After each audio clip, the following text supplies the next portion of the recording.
The cart carried the first of the harvest bundles, hemp stalks that had already been through the field, retting and the water retting and the careful drying, and now they were ready for the dressing that would free the long fibers from their woody cores. Each bundle had been tied with a twist of its own coarse outer bark, a temporary cord that would be cut and tossed aside in a moment. The stalks themselves were a study in muted color, pale gray and faded gold, here and there a streak of brown where the dew had lain a little longer. They rustled against one another as the cart swayed, a dry, papery sound that rose and fell with the motion of the wheels. It was a sound that promised work, the kind of work that fills a day without ever filling it with haste. The dressing shed waited with its door open, a simple timber structure with a low roof of weathered shingles and walls that had silvered with age. Inside, the light came from a single window set high in the eastern wall, a rectangle of weak autumn sun that fell onto the packed earth floor and the heavy wooden workbench. The bench was scarred from years of use, its surface polished in some places by the constant rubbing of hemp, and darkened in others by the oils of countless hands. On the bench rested the tools of the dresser's trade.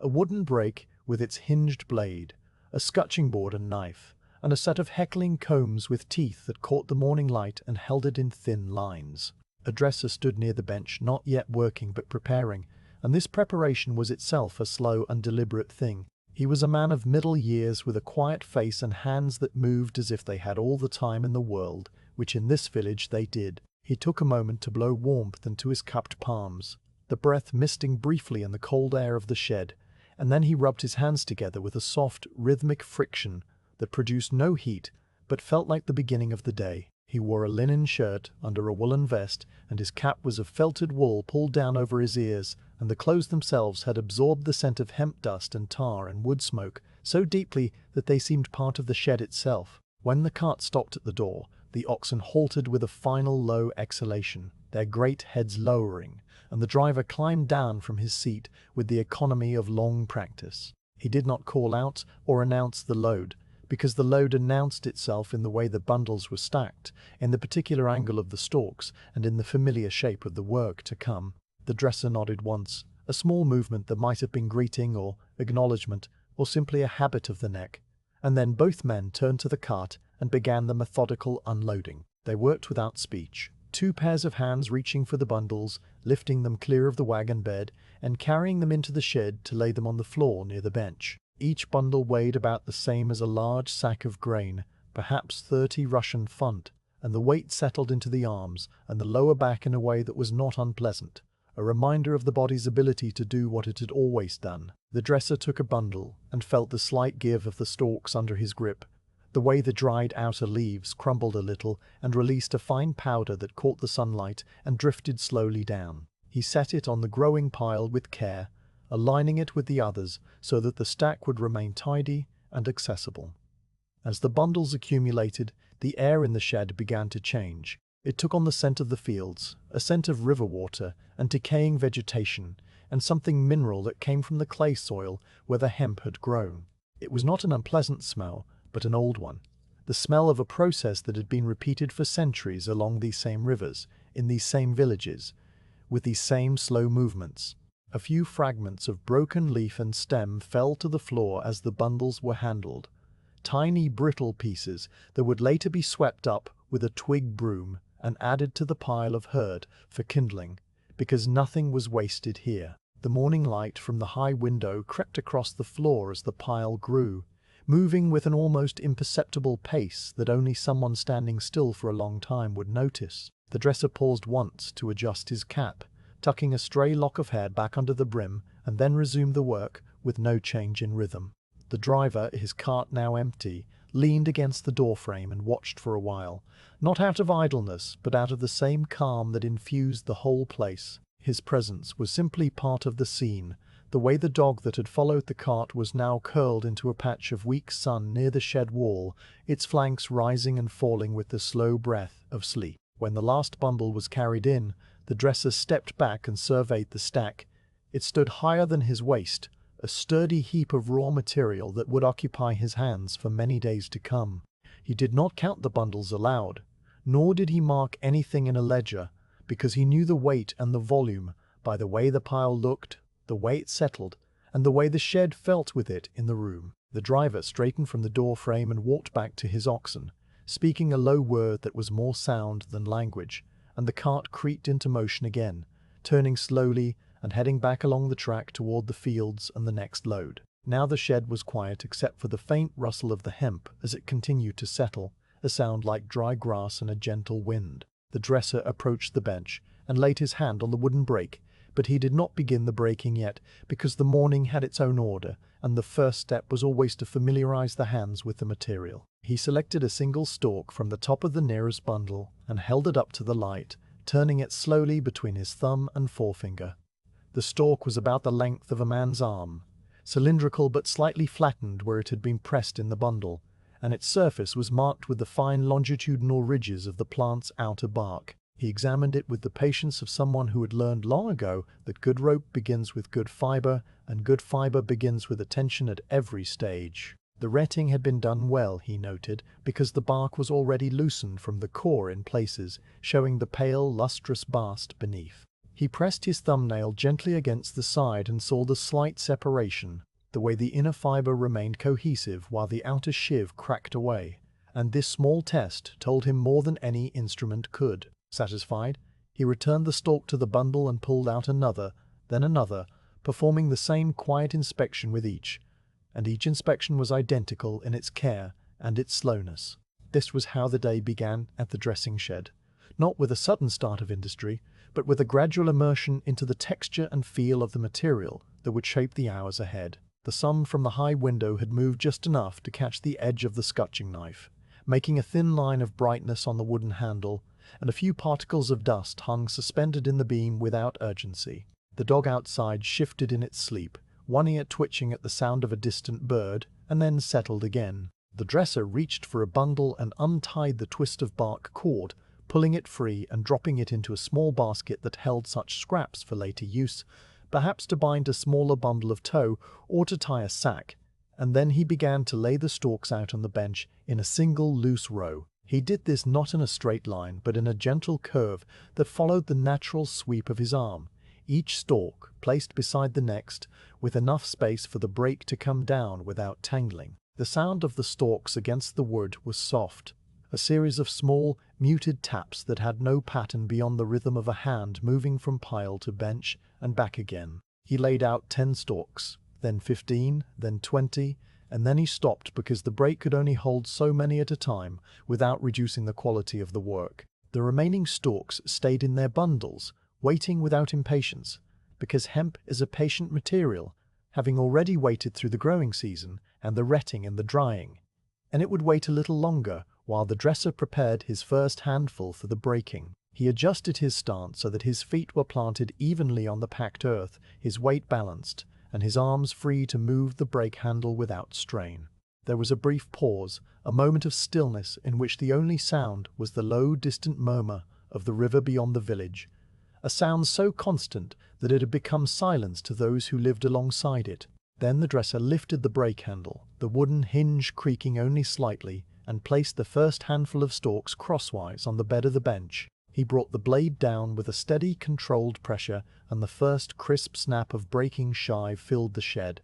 a sound that marked the true beginning of the day's work. But that is for later, and for now it is enough to know that the bundles had arrived, the shed had received them, and the slow, quiet rhythm of hemp dressing had begun again, just as it always had, and always would. The morning continued in this way, a long, unbroken stretch of time, measured not by a clock, but by the incremental changes in the light and the gradual reduction of the bundle pile. The dresser worked through the remaining stalks, one handful after another, and the floor around his feet accumulated a scattering of broken woody pieces that looked like small pale shards of old bone. He did not pause to sweep them, because sweeping came at the end of the phase, after the brake had done its work and before the scutching knife was taken up, and so they waited there, patient as everything else in the shed. The cart returned once more with a second load, and the driver, the same man with the same oxen, repeated the unloading in exactly the same manner,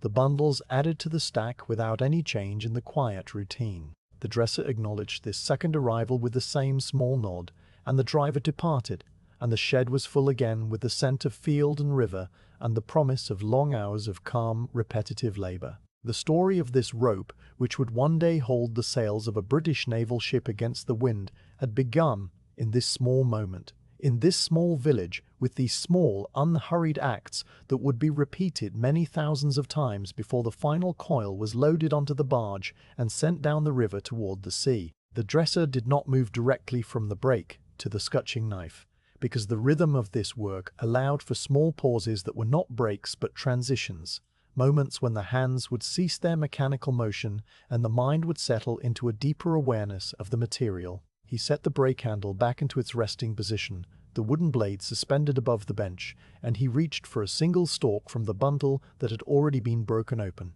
This stalk was different now from the ones that had arrived at dawn.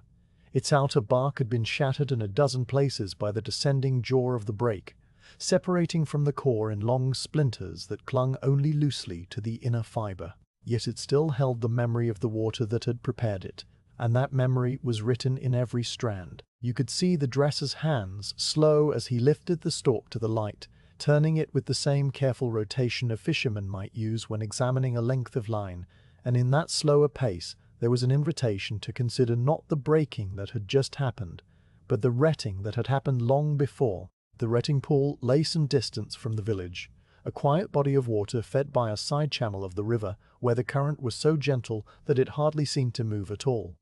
And it was there that the harvested stalks had spent their weeks of transformation, submerged and weighted beneath stones. The dresser had not been present at the pool when these particular bundles were retted, yet his hands could read the story of that submersion in the way the bast fiber now separated from the shiv. He pressed the pad of his thumb against the exposed inner fiber, feeling the slight coolness and the faint smooth resilience that told him the retting had been thorough but not excessive. Retting is a process of controlled decay, a slow bacterial digestion that loosens the gums and pectins binding the long fibers to the woody core, and if the stalks had been left in the water too long, the fibers themselves would have weakened and turned brown, while too short a soak would have left them stubbornly attached. The dresser tested the adhesion by working his thumb sideways against the bark, and he observed how the outer layer lifted in a thin, translucent sheet with a soft tearing sound, the sound of wet paper being parted, though the stalk was now dry to the touch. This ease of separation was the signature of the pool, an invisible mark of quality that no inspector could stamp, but that every dresser could feel. He brought the stalk closer to his face, not so close that it touched his skin, but close enough that his breath raised the faintest down of loose fiber ends, and he examined the color of the bast. Good retted hemp fiber carried a pale silver-grey hue, sometimes with a slight warmth of cream where the pectin had been completely dissolved, and this stalk showed exactly that coloration along its full length. There were no dark patches of over-retting, no zones where the bacteria had feasted too greedily. Instead, there was a uniform, gentle brightness that spoke of many days in water, of the right temperature and the right stillness. The dresser's own reflection in this quality was not a thought, but a quiet recognition, a sense of satisfaction that did not need to be spoken. The scent that rose from the stalk as he examined it was a complex thing, carrying within it the layered history of the plant's journey. There was the clean, grassy note of the living hemp that had once stood in summer fields, a note that had been both muted and transformed by the retting. And then there was the river itself, a cool mineral smell of silt and waterweed, and the particular metallic tang that came from the iron-rich clay of the streambed. Beneath both of these, faint but unmistakable, was the earthy, slightly sweet odor of fermentation, the quiet breath of the bacteria that had done their invisible work and then died when the stalks were pulled and dried. It was not a smell that announced itself across the room. You had to be close, as the dresser was now, to notice it. And once you noticed it, you understood that this was the smell of preparation, rather than decay. The dresser's mind, as he continued to turn the stalk, drifted not into memory in any narrative sense, but into a kind of spatial awareness of the retting pool as it existed at this moment, in this season. He could picture the surface of the water, a dark, smooth sheet broken only by the occasional rise of a bubble of marsh gas that had been trapped beneath the stalks, and he could imagine the way the light of late summer fell through the overhanging alder branches to dapple the surface in slow-moving patches. The bundles themselves lay crosswise in the shallows, arranged by the villagers who had waded into the water in their high boots. and each bundle had been weighed down with a few stones from the shore, ordinary grey stones of no particular shape that were now probably still there at the bottom, waiting for next year. The water temperature at that time of year was cool enough to slow the bacterial action to the proper pace, neither the rush of summer heat nor the near halt of autumn chill, and the dresser knew this without having measured it, because the proof was in the fibre between his fingers. He set the first stalk down on the bench and selected another from the broken pile, this one taken from a different bundle and perhaps from a different part of the pool, to see if the retting had been even across the whole harvest. The second stalk behaved in the same way under his thumb, the bark lifting cleanly and the fibres revealing themselves in a neat, parallel arrangement, and this repetition was itself a form of quiet reassurance. A third stalk, selected from the bottom of the pile where the pressure had been greatest, showed no different quality, and a fourth, chosen at random from the middle, confirmed what the others had already shown. The dresser did not keep count because counting would have implied a limit, and his inspection was not bounded by numbers, but by the gradual accumulation of evidence that all was as it should be. While his hands continued this slow cycle of selection and examination, the rest of the shed remained in its accustomed stillness. The single high window had by now admitted a slightly brighter shaft of sunlight, the sun having climbed a little higher over the roofs of the village, and this light illuminated the dust that hung in the air, and the fine pale splinters of shiv that covered the floor near the breaking bench. The scutching board stood untouched against the wall, its surface worn to a smooth, shallow hollow by years of repeated strokes, and the heckling combs waited in their rack, with their teeth pointing outward like the tines of a dull silver fork. The dog that had followed the cart was no longer visible through the doorway, having perhaps wandered to another sunny spot, and the only sound beyond the shed was the distant, liquid murmur of the river that had given its water to the retting pool and would soon give its current to the barge that carried the finished rope. The dresser's thoughts, if they could be called thoughts, moved now from the retting pool to the moment when the stalks had been lifted from the water, a moment he had not witnessed but could reconstruct from the evidence in his hands. After the weeks of submersion, the bundles would have been hauled out by men using long wooden poles with hooks, the water streaming from them in 1,000 rivulets that caught the light, and then they would have been laid out on the grassy bank to drain. The draining took a day or more depending on the weather, and during that time the excess water dripped slowly back into the soil, carrying with it the dissolved products of the bacterial work, the pectins and sugars that had been broken down and rendered harmless. The stalks, now lighter and more pliable, were then spread in thin layers to dry, turned once or twice by a worker with a long-handled fork, until they reached the state of air-dried toughness that allowed them to be bundled and carted to the shed. The dresser could feel the result of that drying in the snap of the shiv when he had broken the stalks earlier, a sharp, clean fracture that indicated the woody core had given up its moisture completely, and he could feel it also in the slight crispness of the outer bark as it now detached from the fibre. There was a balance to be struck between enough moisture to keep the fibres supple and enough dryness to make the shive brittle, and the retted, drained, and dried stalks had found that balance exactly. This was not a matter of luck, but of generations of practice, the accumulated knowledge of a village that had been producing hemp for the cordage trade since long before the current dresser's grandfather had learned the work. And it was knowledge that lived not in books, but in the calibration of the hands and the patience of the eye. As the minutes passed, the dresser's examination grew broader in its scope, moving from individual stalks to the character of the whole bundle. He spread a layer of broken stalks across the bench, and ran his open palm over them, feeling the collective texture as a single sensation, a mixture of rough shive edges and smooth bast surfaces that alternated under his touch. The shiv fragments, those small pieces of the woody core that had been shattered by the break, caught against his skin with a faint, abrasive tickle, while the liberated fibres slid smoothly, almost silkily, against the heel of his hand. This contrast was itself a kind of language, telling him that the separation was proceeding as it should, and that the next stage, the scutching, would be a matter of refinement rather than force. He gathered a small handful of the broken shive pieces from the bench and let them fall through his fingers, watching the way they tumbled and scattered, the larger fragments falling straight down while the smaller ones drifted briefly sideways in the air currents of the shed. They were pale and light, almost weightless, and they accumulated on the floor in a rough crescent around his feet. The dresser would later sweep these up and add them to the pile of herd, a material that had its own quiet uses as animal bedding or as a rough stuffing for sacks. And knowing this gave the simple act of letting them fall a sense of completion, as if nothing in the entire process was ever truly wasted. The smell of the retting pool had now faded from the immediate air of the shed, replaced by the drier, dustier scent of broken hemp, but it lingered in the dresser's mind as a kind of undertone to everything he did. He could recall the look of the pool in every season, the grey stillness of early spring before the stalks were placed,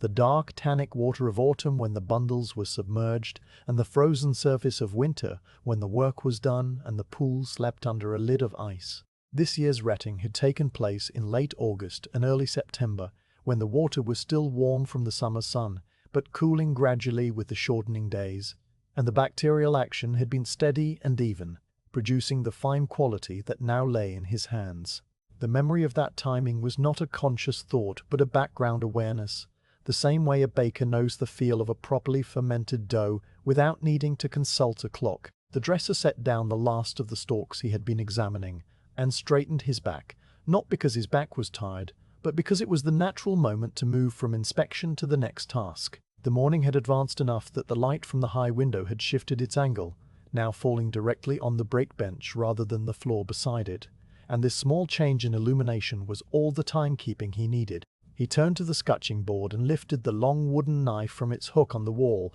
feeling its familiar weight and balance, and he positioned himself so that the board was between him and the light, allowing him to see the silhouette of any remaining shive that would need to be scraped away. The board was made of a dense, close-grained wood that had been smoothed by years of use, its surface marked with faint, parallel scratches that ran in the direction of the knife strokes, a kind of map of all the work that had been done there before this day. But the scutching was still a moment away, and in the brief pause before it began, the dresser took one more look at the bundle of broken stalks, now reduced to a loose pile of mixed fibre and shive, and he saw in it not just the work of his own hands, but the work of the water, and the sun, and the bacteria, and all the other hands that had planted, harvested, retted, and dried the hemp. This was not a thought with words attached. It was simply the way the world appeared to a man who had spent his life inside the slow circular process of transforming a plant into a rope. The fibers, still tangled and rough, held the potential for the smooth, strong cordage they would become, but they also held the memory of the field where they had grown, the pool where they had steeped, and the patient months of waiting that had brought them to this bench on this particular autumn day. The dresser's hand tightened on the handle of the scutching knife, and he brought the first handful of broken stalks up against the board.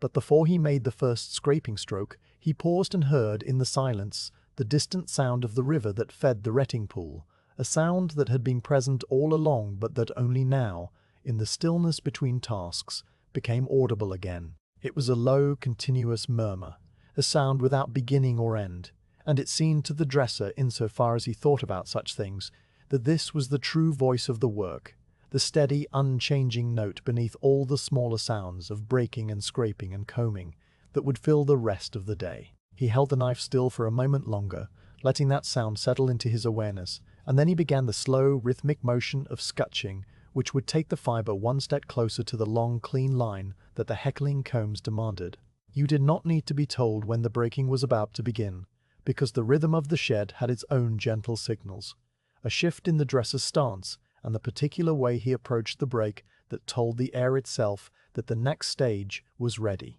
The break was a simple machine, a heavy wooden frame with a hinged upper jaw that descended onto a lower bed, and it stood at the center of the shed like a quiet animal, waiting for its daily purpose. The dresser had used this same break for more than 20 years, long enough that the hand grip on the lever was worn smooth and dark in the shape of his own palm, and he approached it now with the same unhurried familiarity that a cook approaches a well-known stove. He gathered the first true handful of stalks from the inspection pile, not counting them but feeling for the right thickness, a bundle roughly the diameter of a man's forearm when compressed lightly, for this was the amount that the break could shatter evenly without jamming or leaving some stalks untouched. The stalks lay across his open left hand, their ends aligned roughly, and he carried them the few steps to the break, with the same care he would use to carry a bowl of water. Not because they were fragile, but because the economy of movement conserved something more valuable than effort,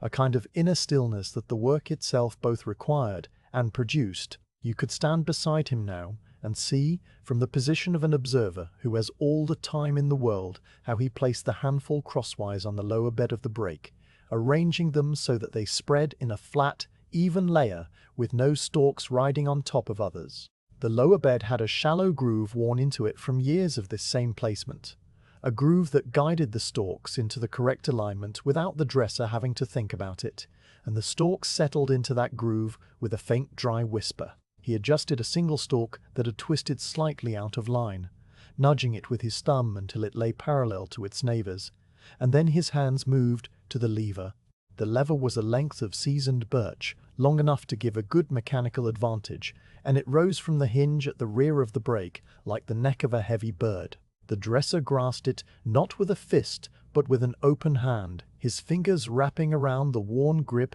and he lifted it slightly so that the upper jaw rose just enough to clear the stalks by a finger's breadth. There was a small sound at this moment, a wooden creak that came from the hinge pin, and it was a sound as familiar to the shed as the ticking of a clock in a quiet room. He held the jaw there for a single breath, not pausing out of hesitation, but establishing the starting point, and then he brought it down with a steady, controlled pressure that began in his shoulder and traveled through his arm into the wood. The first breaking stroke produced a crisp, multiple snapping sound that filled the shed like the fracture of thin ice under a boot on a frozen puddle. It was a dry, clean sound without resonance, a sound that ended almost as soon as it began, and it was followed immediately by a softer, rustling release as the broken shiv fragment shifted and settled. The dresser felt the vibration of that collective fracture travel up through the lever and into his palm, a brief, high-frequency tingle that was not unpleasant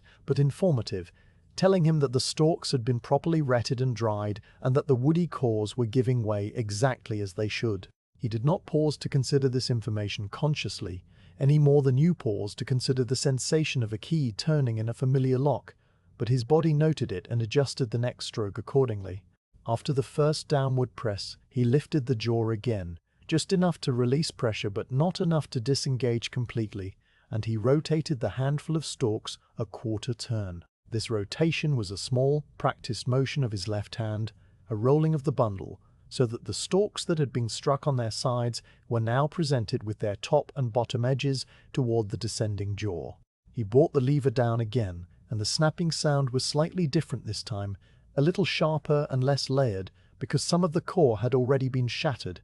and what remained was the thicker, more stubborn sections near the nodes where the plant's growth had been interrupted. The dresser listened to this difference without naming it, his ear attuned to the small variations that told him how the work was progressing. The cycle repeated itself with a steadiness that made the minutes lose their edges. Lift, quarter turn, press, snap, lift again, and now another quarter turn, so that over the course of 4 strokes the bundle had been rotated fully, and every side of every stalk had been subjected to the crushing action of the jaw. The dresser's body moved in a soft pendular rhythm, his right arm rising and falling, his left hand turning and steadying, his weight shifting subtly from one foot to the other in a pattern that was almost like a slow dance, though no one would have called it that. You could watch this rhythm for a long time without growing tired of it, because it had the same calming quality as watching waves recede and return on a pebble beach, each cycle the same as the last, yet each carrying its own slight variation.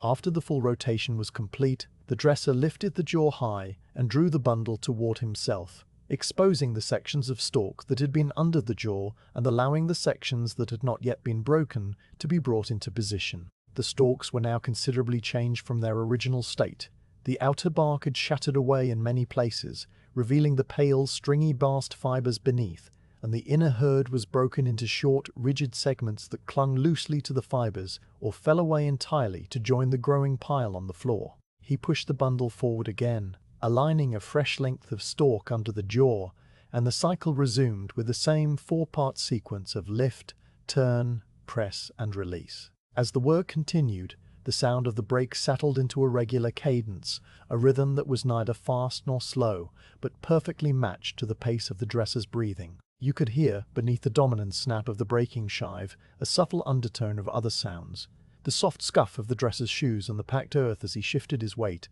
the dry rustle of the fiber ends brushing against each other, the occasional twink of a fragment of herd striking the wooden leg of the bench. These sounds formed a kind of acoustic fabric, a background texture that wrapped around the sharp central note of the break and made it feel less like a single event and more like a continuous flowing state. The light from the high window, which had been falling on the break bench when the work began, moved with the sun's slow arc, and as the morning deepened it crept across the surface of the bench and began to illuminate the pile of broken stalks from a different angle. In this new light, the fibers took on a slightly warmer tone, the silver grey gaining a hint of gold, and the dust motes that rose from the breaking process became visible as a fine, glittering haze. The dresser noticed this change without interrupting his rhythm, the way a sailor notices a shift in the wind while keeping his hand on the tiller,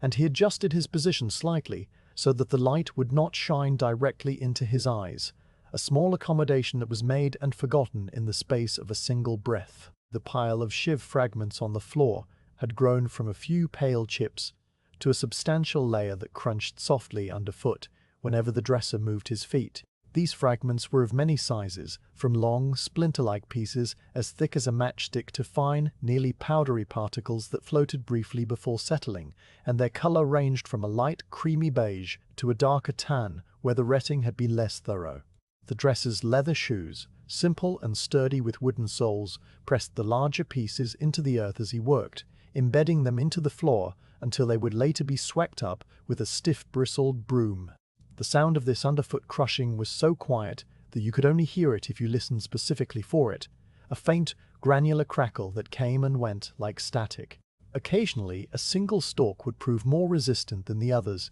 its core adhering stubbornly to the fibers despite the breaking, and the dresser would feel this resistance as a slight extra effort needed on the downstroke. He did not change his method when this happened. He simply gave the lever the same steady pressure, and if the stalk did not yield on the first stroke, it would yield on the second or third. For the break was designed to work through patience rather than force. He never struck the lever sharply or attempted to speed the process because sharp impacts could damage the fibers and create weak spots in the long line, and the reputation of the village's cordage depended on the absence of such weak spots. The British Navy, far across the sea and entirely unaware of this particular shed, would one day trust their ships to this fiber, and they would do so because of exactly this quality of quiet, persistent care. The dresser's mind, during these long passages of repetition, did not wander in the way that a distracted mind wanders, jumping from thought to thought. Instead, it settled into a state that was not quite thought and not quite emptiness, a condition of absorbed attention that left no room for worry or anticipation. You have perhaps experienced something similar while performing a simple, familiar task that requires just enough focus to occupy the hands, but not so much that it strains the mind. And in that state, the passage of time becomes gentle and elastic, an hour feeling like a minute and a minute feeling like an hour, both at once. The dresser had lived in this state for so many years that he no longer distinguished between working and resting in the way that other professions might. For him, the work itself was a kind of rest, a steady, low-demand activity that left his mind free to settle into a calm, even repose. As the first full hour of breaking passed, measured only by the slow migration of the sunbeam across the bench, the dresser finished one bundle and began another.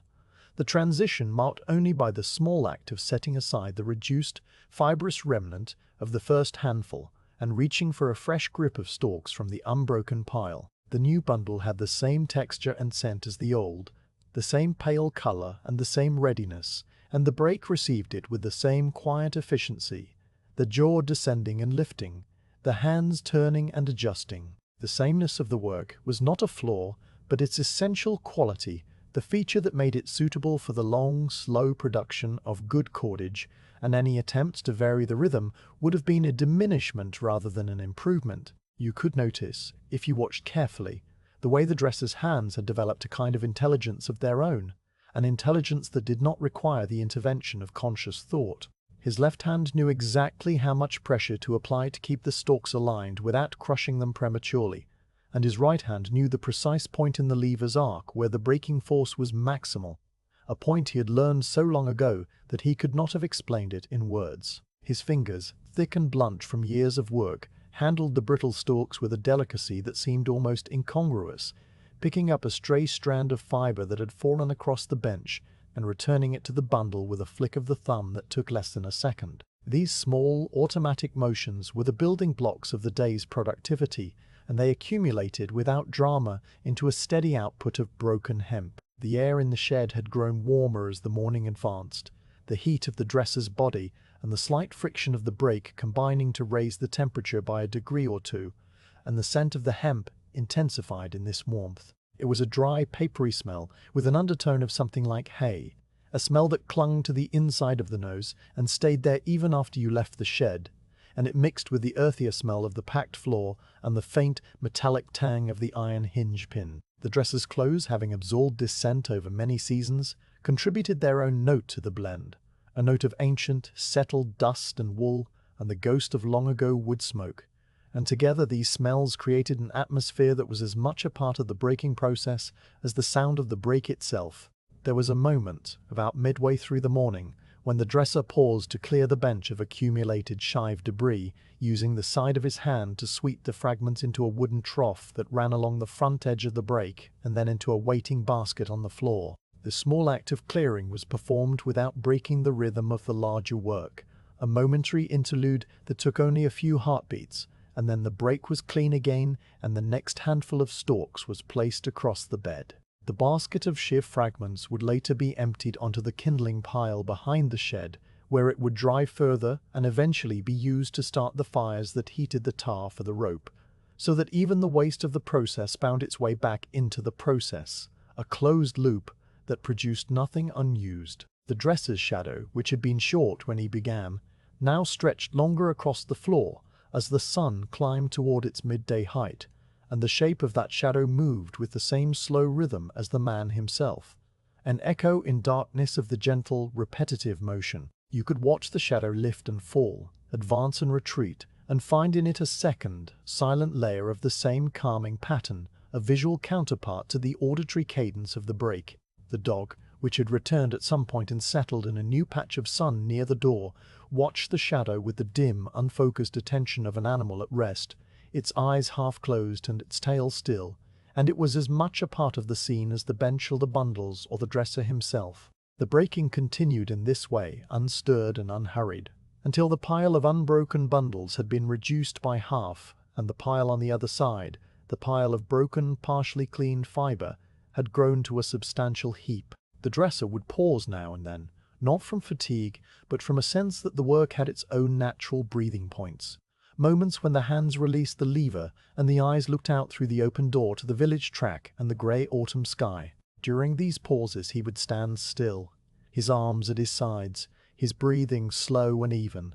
and he would observe without observing, taking in the shape of the clouds or the sound of a distant axe or the movement of a bird across the frame of the doorway. Then, without any perceptible signal, he would turn back to the break and take up the next handful, and the rhythm would resume as if it had never been interrupted. The fibers themselves, now largely freed from the shiv, lay in the broken pile in a state of tangled but promising readiness. They were longer than you might expect, some strands as long as the full stalk itself, and their color had lightened to a soft, silvery blonde that caught the light in a way that the raw stalks had not. The dresser, in his slow survey of the morning's output, would occasionally lift a strand and run it through his fingers to test its strength, pulling it gently from both ends to feel the resistance.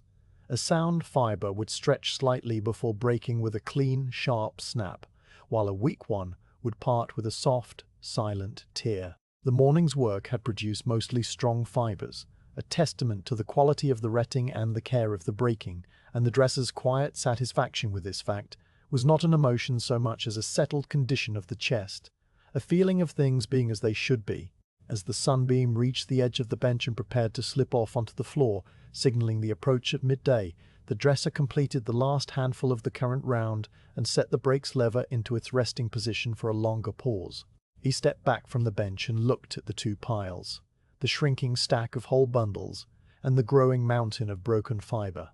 And he nodded once, the same small nod he had given the cart driver at dawn, a gesture that meant nothing in particular and everything in general. The breaking would resume after he had eaten a piece of bread and drunk some water from the clay jug that stood in the corner.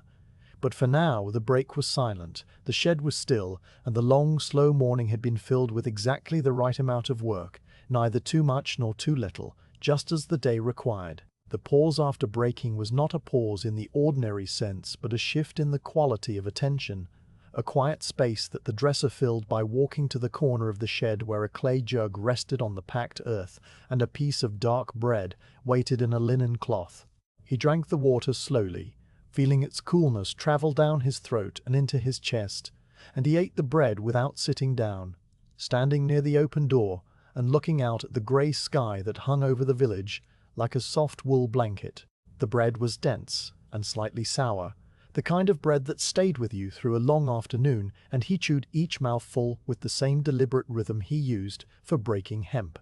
never rushing the process because the body took what it needed in its own time. The water from the jug tasted of the clay it had been stored in, a clean, mineral taste that reminded him of the river, and when he had drunk enough, he set the jug back in its place and returned to the bench. The scutching board stood against the wall where it always stood, a heavy plank of beechwood set upright in a sturdy frame, its working surface worn to a gentle concavity by generations of hemp being scraped against its grain. The dresser lifted the scutching knife from its hook, a tool that looked something like a long wooden butter paddle, but was made of harder wood, with a blunt edge that would scrape away the broken shiv without cutting the valuable fibers. He tested its edge with his thumb in a habitual motion, feeling the smooth, rounded bevel that had been polished by use, and then he carried it to the board and assumed the scutching stance, his left shoulder toward the board and his feet planted in a slight straddle that gave him stability for the long series of strokes to come. From the pile of broken stalks, he selected a fistful of the tangled, partially cleaned fiber, a mass that was still more shive than bast in some places, the pale woody fragments clinging to the long strands like burrs to a woolen sleeve. He held this handful firmly at one end, his left hand closing around the mass with a grip that was tight enough to prevent the fibers from being pulled free, but loose enough to allow them to spread slightly as they were drawn across the board. The handful was roughly the thickness of 2 thumbs pressed together, and it trailed from his fist in a ragged fan of mixed fiber and debris,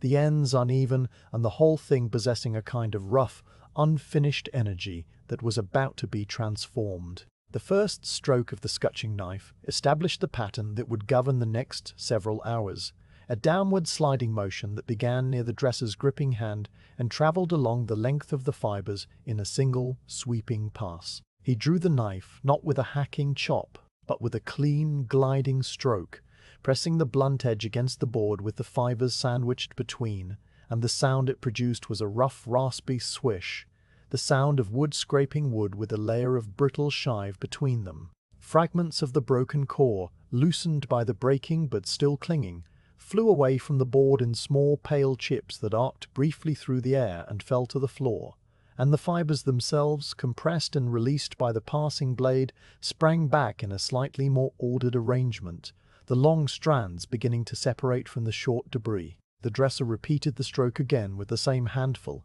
each pass peeling away a little more of the unwanted material, and after 3 or 4 strokes he turned the handful over and worked the other side, so that the scutching was even across the whole width of the fiber bundle. His right arm moved with a smooth, elastic motion, the shoulder joint working in its socket like a well-oiled hinge, and his left hand adjusted its grip continuously, moving back slightly to expose fresh sections of fiber to the knife, then tightening again as the stroke descended. The rhythm was a little faster than the breaking had been, a 1-2, 1-2, 1-2 pattern that had a natural, trochaic feel to it, and the sound it made evolved as the fibers cleaned, losing the initial roughness and gaining a softer, more whispering quality. You could stand beside him now and watch the transformation of the material under the repeated strokes, a transformation that happened not all at once, but in gradual, almost imperceptible stages. The first few strokes knocked away the large, obvious fragments of shiv, the splinters and chunks that had survived the breaking intact,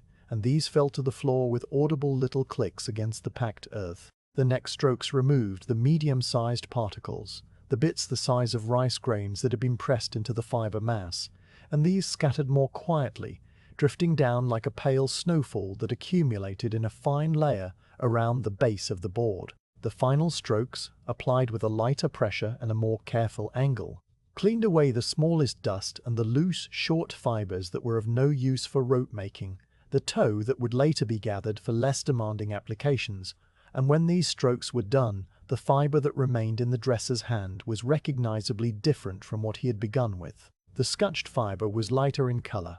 a true silver gray that approached white in the brightest strands, and it had gained a subtle luster that caught the light from the high window and held it in a soft, diffuse glow. The strands themselves had separated from one another, no longer a tangled mass but a loose, parallel alignment that hinted at the long line they would eventually become, and they felt different to the touch, smoother and cooler, without the rough, prickly texture of the shive. The dresser ran his thumb down a strand to test its smoothness, and he found that it slid without catching, the surface clean and continuous, the preparation nearly complete for the heckling combs that would do the final refinement. He set the finished handful aside, not on the floor, but on a clean section of the bench that he had cleared for this purpose, and he reached for another fistful from the broken pile. This second handful was taken from a different part of the pile, perhaps from stalks that had been broken earlier in the morning and had rested longer, and it had a slightly different character, a little more tangled and with a few more stubborn shiv fragments that had dried and hardened in the interim. The dresser adjusted his pressure on the knife to match,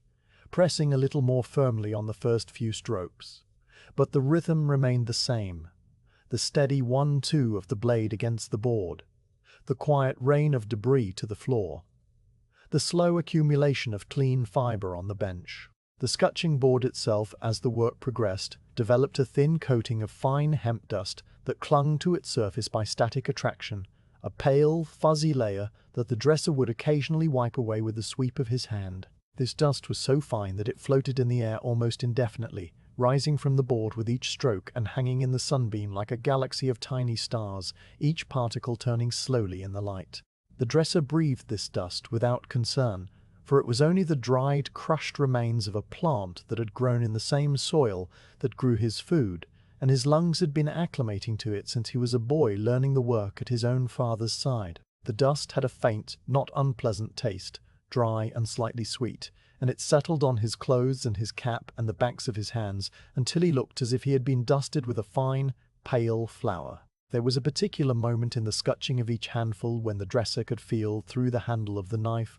that the fiber had reached its clean state, a moment when the rough, dragging resistance gave way to a smooth, gliding sensation that told him the last of the shiv had been removed. He did not count strokes or measure his progress by any external standard. He simply felt the change in his hands and responded to it by lightening his pressure and finishing with 2 or 3 final, gentle passes that polished the surface of the strands. Then he would set the handful aside and reach for the next, and the cycle would begin again, each repetition nearly identical to the last, but each containing its own small particularities of fiber length and shive adhesion and the exact angle of the knife against the board. The pile of scutched fiber grew steadily on the bench, a shimmering heap of pale strands that looked almost like a pile of hair from some gentle mythical animal, and the pile of unbroken stalks that remained on the floor grew smaller in proportion, the two heaps exchanging mass in a slow, zero-sum progression that would end only when the last bundle had been broken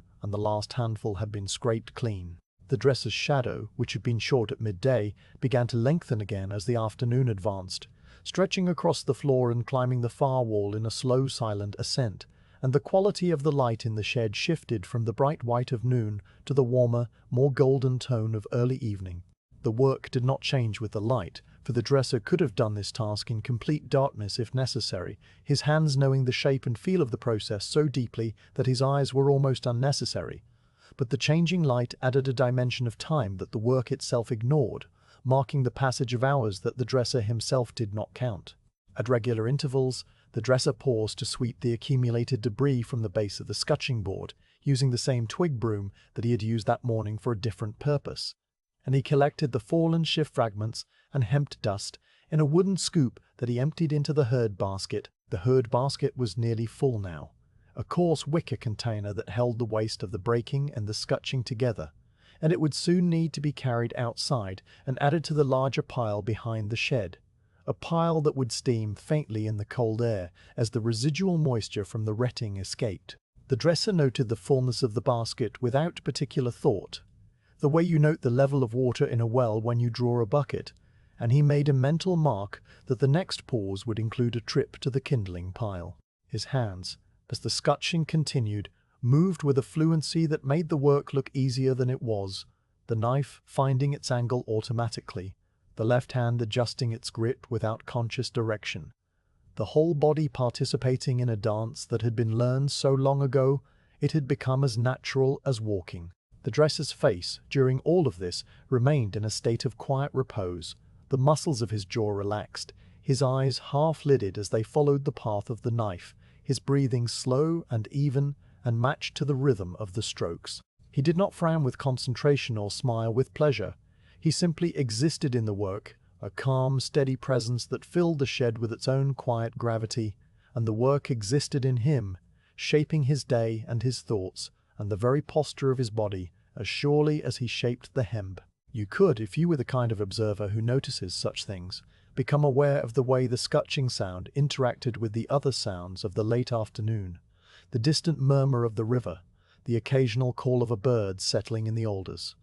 the low sigh of a breeze that had risen and now pushed gently against the shed's timber walls. The knife's rhythm blended with these sounds rather than competing with them, finding a tempo that fit into the natural soundscape of the village without disruption. And the result was a kind of rural music, a gentle percussion under a soft, ambient melody. The dresser, who had heard this music every working day of his adult life, did not notice it as music, but he would have noticed its absence, the way a sailor notices the sudden silence when the ship's bell stops. When the afternoon had reached that point where the sun is low enough to cast long shadows, but still high enough to give useful light, the dresser paused for a longer rest, setting the scutching knife aside and walking to the open door to look out at the village track and the fields beyond. The oxen that had pulled the cart that morning were visible in a distant pasture, small grey shapes moving slowly against the brown grass, and smoke rose from a chimney somewhere in the village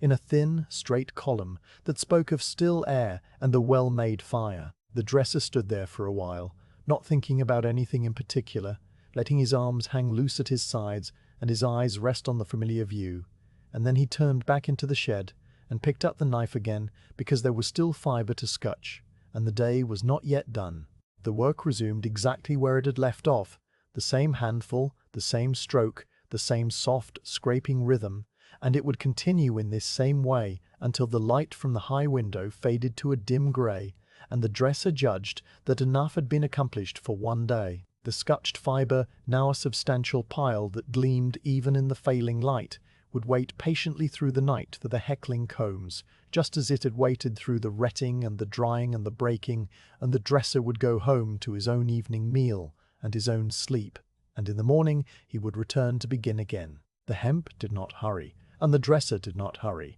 and the rope that would one day hold the sails of a ship against the Atlantic wind was being borne in this slow, quiet, patient rhythm that asked nothing of the world but time and care, and the steady movement of a wooden blade against a wooden board. The shift from scutching to heckling was not signalled by any word or bell, but by the dresser's own internal sense that the time had come, a quiet recognition as old as his first memory of this shed. He set the scutching knife back on its hook with a gentle, definite motion and turned his attention to the heckling bench, which stood near the window where the light was strongest. The bench was a solid oak frame holding a series of 3 combs, each a different density of metal tines, and they waited there with their teeth pointing upward like rows of patient silver grass. The dresser approached them with the same unhurried step he used for everything, his feet making soft familiar sounds on the packed earth floor. You could see him now taking up the first handful of scutched fibre from the gleaming pile on the clean workbench,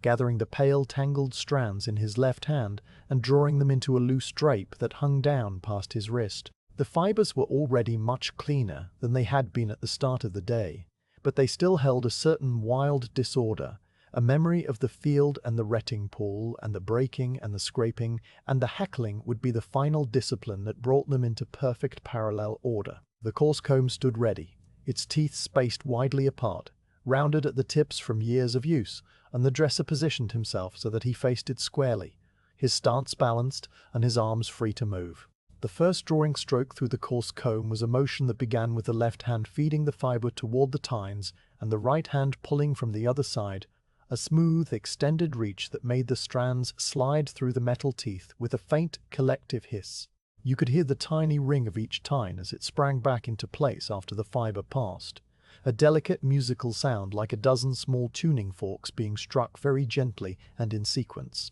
The resistance was moderate, a steady pull that told the dresser the shive was gone, but the short, tangled fibers were still present, and as the long strands emerged on the far side of the comb, they left behind a small nest of tow caught in the teeth, fluffy and dull in color. The broken and immature fibers that were of no use for good rope. The dresser drew the handful through the coarse comb, not once but several times, each pass aligning the strands more neatly and removing more of the short material, and after each draw he would pause to clean the tines with a small wooden pick that hung from a cord at the side of the bench. The tow came away from the teeth in soft, dusty clumps that he dropped into a separate basket meant only for tow, a basket that would later be taken to the spinner of coarse yarns for sacking and wadding and other humble purposes. For as with everything in the hemp village, nothing was discarded thoughtlessly. The cleaning motion was quick but not hurried, a flick of the pit between the teeth that dislodged the accumulated fuzz, and then the comb was clean and ready for the next draw. As the work of the coarse comb continued, the dresser's hands grew coated with a fine, pale residue that had the texture of dry flour but the color of old ivory, and this dust rose into the air and added to the soft haze that the sunbeam from the window made visible. The light, which had shifted again with the afternoon's advance, now fell directly on the heckling bench, illuminating every strand of fiber and every tiny particle of dust, and the whole area had a gentle, radiant quality that made the work look almost ceremonial. The dresser's cap and sleeves and even his eyebrows gathered a light dusting of this fine powder, and he became, as the hour progressed, a figure in pale monochrome, his own colors muted under the hemp dust that was as much a part of the shed as the wood and the stones. After the coarse comb had done its work on a sufficient number of handfuls, the dresser moved the fiber to the medium comb, which stood in the middle of the bench with its tines set slightly closer together. The medium comb was a tool of refinement rather than rough separation, and its teeth were sharper and more numerous, capable of catching even the moderately short fibers that the coarse comb had let pass. The dresser took a bundle of the now partially aligned fiber, a bundle that had already lost its wild tangles and had begun to resemble a rough, shimmering ribbon,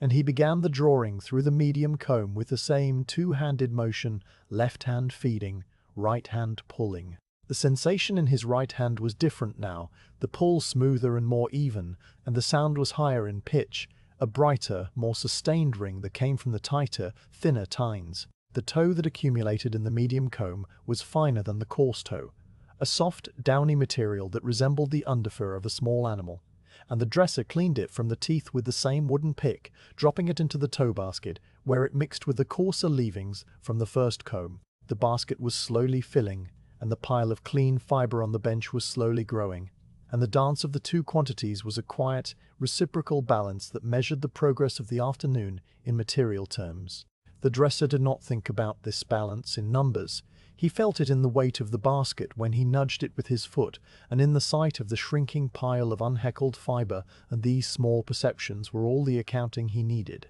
The medium comb required a different rhythm from the coarse, a slightly slower, more deliberate draw because the fiber was now more consolidated, and the tines offered more points of contact, and the dresser adjusted his pace without conscious decision, his body finding the cadence that produced the best result with the least effort. His left hand, which had been holding the fiber in a simple fist grip, now began to use a more refined technique, spreading the strands slightly with his fingers as they approached the comb so that each strand would encounter the tines individually, rather than in a compressed mass. This spreading motion was a small, graceful gesture that had taken him years to perfect, and it happened now automatically as part of the flow of the work, his thumb and forefinger fanning the fiber just before it entered the teeth. You could, if you were standing close enough, watch the transformation of the fiber under the medium comb as a slow, beautiful emergence of order, from semi-order,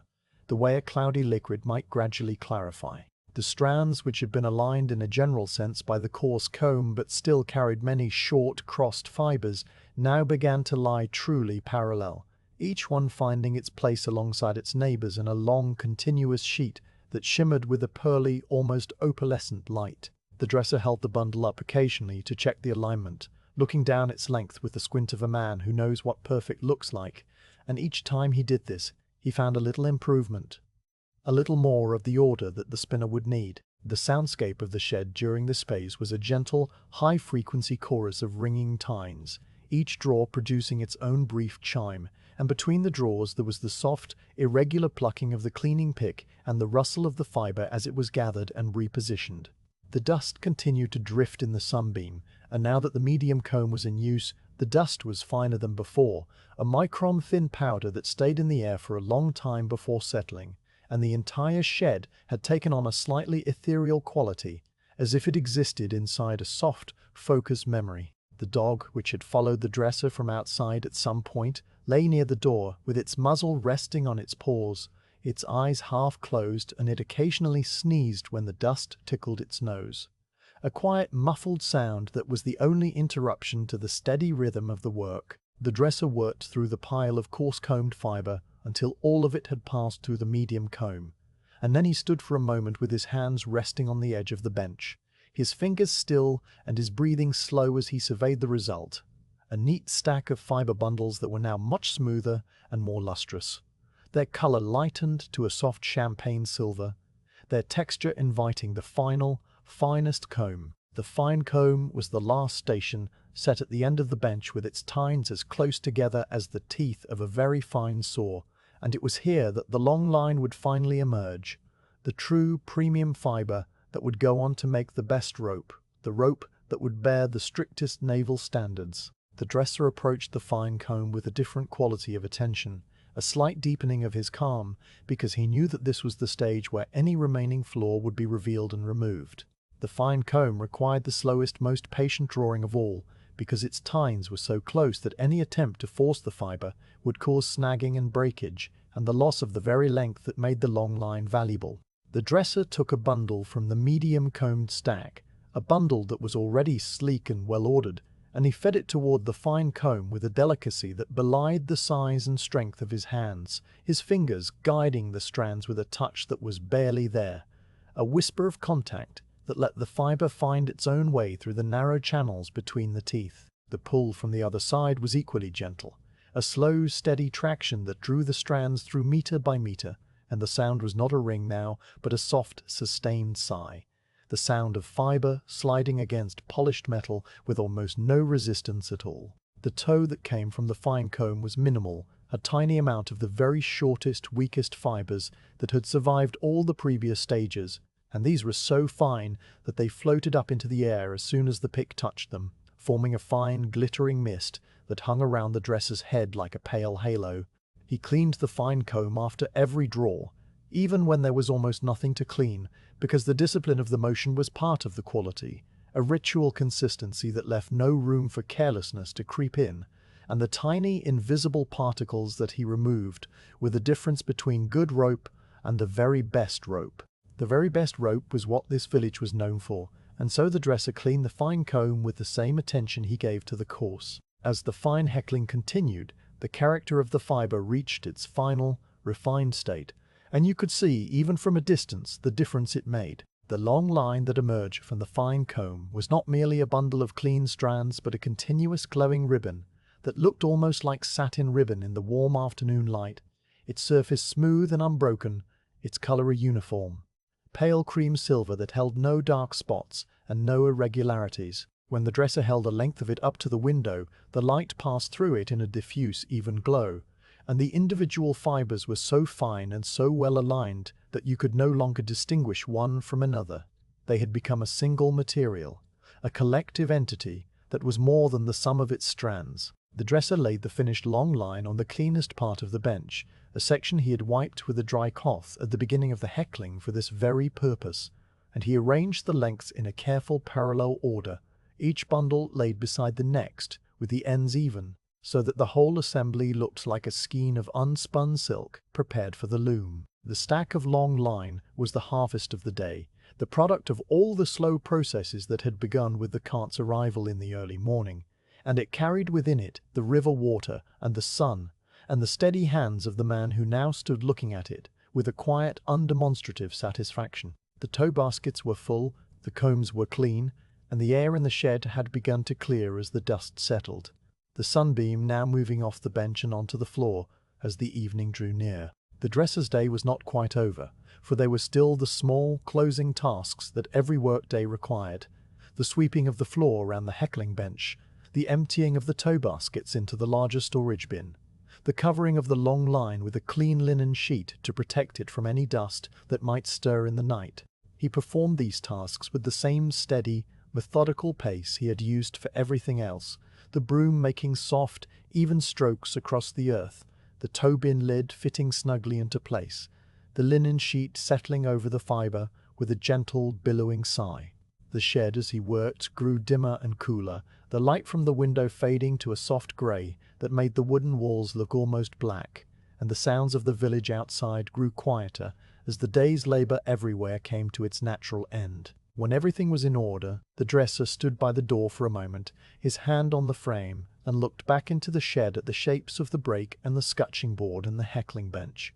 all of them standing silent and ready for the next day. The long line under its linen sheet was a pale, ghostly rectangle in the near darkness, and it seemed almost to glow with the stored light of the hours that had passed over it, a quiet repository of patience and care that would soon travel to the spinner, and then to the rope you walk, and then to the sea. The dresser nodded once, the same small nod he had given the cart driver and the broken fibre and the cleaned combs, and then he stepped outside and pulled the door closed behind him, leaving the shed to the silence and the coming night. The heckling was done, the long line was ready, and the story of the rope was one stage closer to its distant, salty destination. The spinner's cottage stood a short walk from the dressing shed, close enough that the sound of the brake and the heckling combs could sometimes be heard through the still air as a faint, irregular tapping, but far enough that the two workplaces did not intrude on each other's rhythms. The spinner herself was a woman of late middle years, her hands as familiar with the feel of hemp fibre as the dresser's were, and she had been spinning yarn for the rope you walk since she was old enough to reach the treadle. Her wheel was a large horizontal frame machine made of birch and oak, with a drive wheel as wide as a cartwheel and a flyer assembly that turned on leather bearings kept supple with tallow. And it stood near the cottage's single window where the light was best for the fine work of drafting and twisting. When the dresser arrived with the first delivery of long line, wrapped in its linen cover and carried across his arms like a sleeping child, the spinner was already at her wheel, finishing the last of a previous batch. The wheel hummed at a low, steady pitch, a sound that had been part of the cottage for so many years that it had soaked into the walls and the roof thatch, and the spinner's foot moved on the treadle with a slow, automatic regularity that seemed to require no more attention than breathing. She looked up when the dresser appeared at the door, not with surprise, but with the calm acknowledgement of a neighbour who had seen this same arrival 1,000 times, and she nodded toward a clean space on the floor where the fibre could be laid. The dresser set the long line down carefully, the linen-wrapped bundle settling with a soft, dry whisper, and then he left without words because words were not necessary between people who had shared this work for decades. The spinner finished the bobbin she was filling, letting the last of the old fibre run through her fingers and twist up into the flyer, and then she slowed the wheel by pressing her palm gently against the rim until it stopped. She lifted the full bobbin from its spindle, a compact cylinder of tightly wound hemp yarn the colour of pale honey, and she set it in a basket with others of its kind that would soon travel to the rope you walk. Then she turned her attention to the fresh long line, untying the linen cover and folding it back with a respect for the material that matched the dresser's own. The fibre gleamed even in the dim interior of the cottage, its aligned strands catching the window light and holding it in a soft, diffuse shimmer, and the spinner ran her hand lightly over the surface to feel its quality before she began. The first step in spinning was to dress the distaff, a long wooden rod that stood upright from the wheel's frame, and the spinner did this with a practiced economy of motion that made the task look almost simple. She took a section of the long line, a bundle about the thickness of her wrist, and she wound it loosely around the distaff in a spiral, the strands overlapping just enough to hold themselves in place without tangling, the whole arrangement forming a smooth, continuous supply of fiber that would feed into her drafting hand over the next several hours. The distaff, once dressed, looked something like a pale, feathery column, the fiber ends trailing softly in the air currents, and the spinner gave it a final pat to settle any loose strands before she sat down on her low stool and placed her foot on the treadle. The wheel began to turn again, slowly at first as the spinner found her rhythm, and then faster until it reached that steady, humming speed that was neither rushed nor sluggish, but exactly right for the twist she intended to put into the yarn. You could watch her hands now and see the spinning in its full continuous flow, a sequence of motion so practiced that the boundaries between them had dissolved into a single fluid act. Her right hand controlled the wheel and the supply of twist, while her left hand drew the fiber from the distaff, drafting it into a controlled even ribbon that fed into the twisting zone where the flyer's rotation turned the loose fibers into a coherent, continuous thread. The drafting was the heart of the spinner's skill, the moment when the quality of the yarn was determined, and it happened in a space of perhaps 6 inches between her left hand and the orifice of the flyer. She would pull a measured amount of fiber from the distaff with her left hand, her thumb and forefinger pinching the strands lightly and drawing them back in a smooth, extended motion that attenuated the bundle to exactly the thickness she wanted. Then she would allow the twist to run up from the flyer into the drafted fiber, a quick, spiraling advance that locked the strands together into yarn,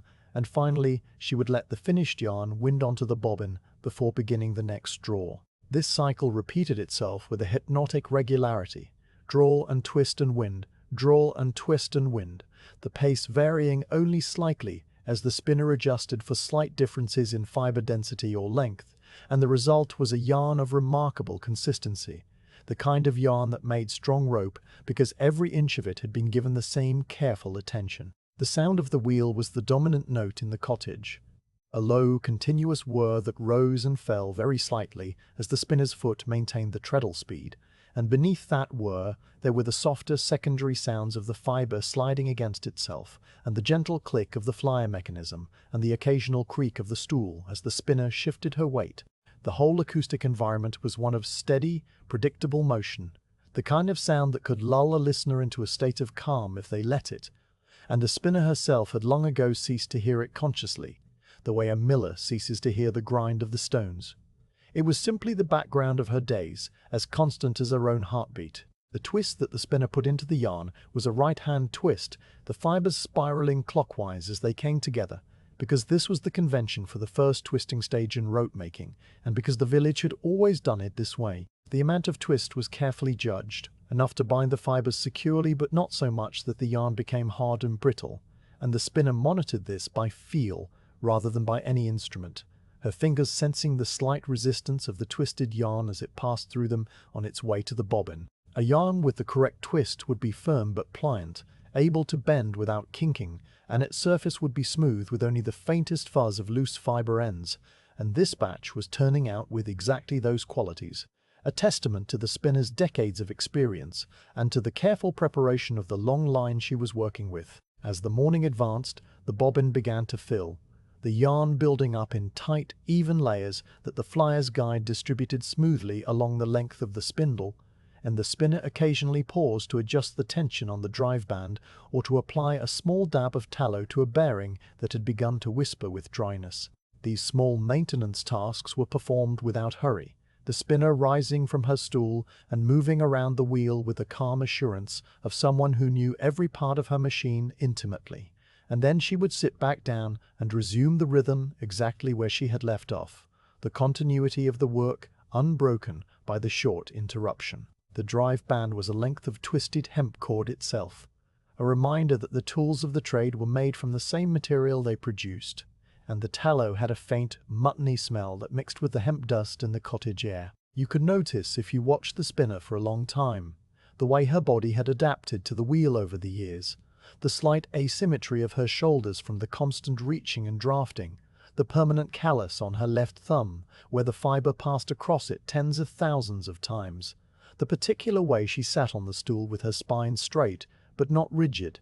her head slightly forward in a posture of relaxed attention. These physical adaptations were not deformities, but modifications, the body's intelligent response to a life of steady, meaningful work, and they gave her presence a kind of sculptural quality, as if she had been shaped by the wheel as surely as she shaped the hemp. Her face during the spinning held an expression of distant calm, her eyes focused on the drafting zone, but her gaze soft and unfocused around the edges, the look of a mind that was fully engaged but not strained. The long line on the distaff diminished very slowly, the fiber mass shrinking by almost imperceptible increments as the spinner drew from it, and the bobbin on the spindle grew at the same patient rate, the two changes balancing each other in a zero-sum equation that would end only when the distaff was bare and the bobbin was full. Between these two poles, the spinner's hands were the mediators, receiving the disordered potential of the fiber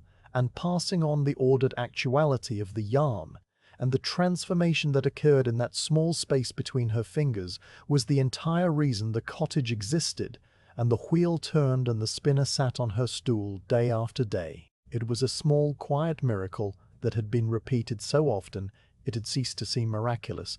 but its quietness did not diminish its importance. When a bobbin was nearly full, the spinner would slow the wheel and test the yarn one final time before doffing it, pulling a short length free and giving it a sharp tug between her hands. The yarn would hold firm, its fibers gripping each other with the tenacity that made hemp the preferred material for marine cordage, and then it would part with a clean, sudden snap that told the spinner the twist was uniform and there were no weak spots. She would nod at this, a small private gesture of confirmation,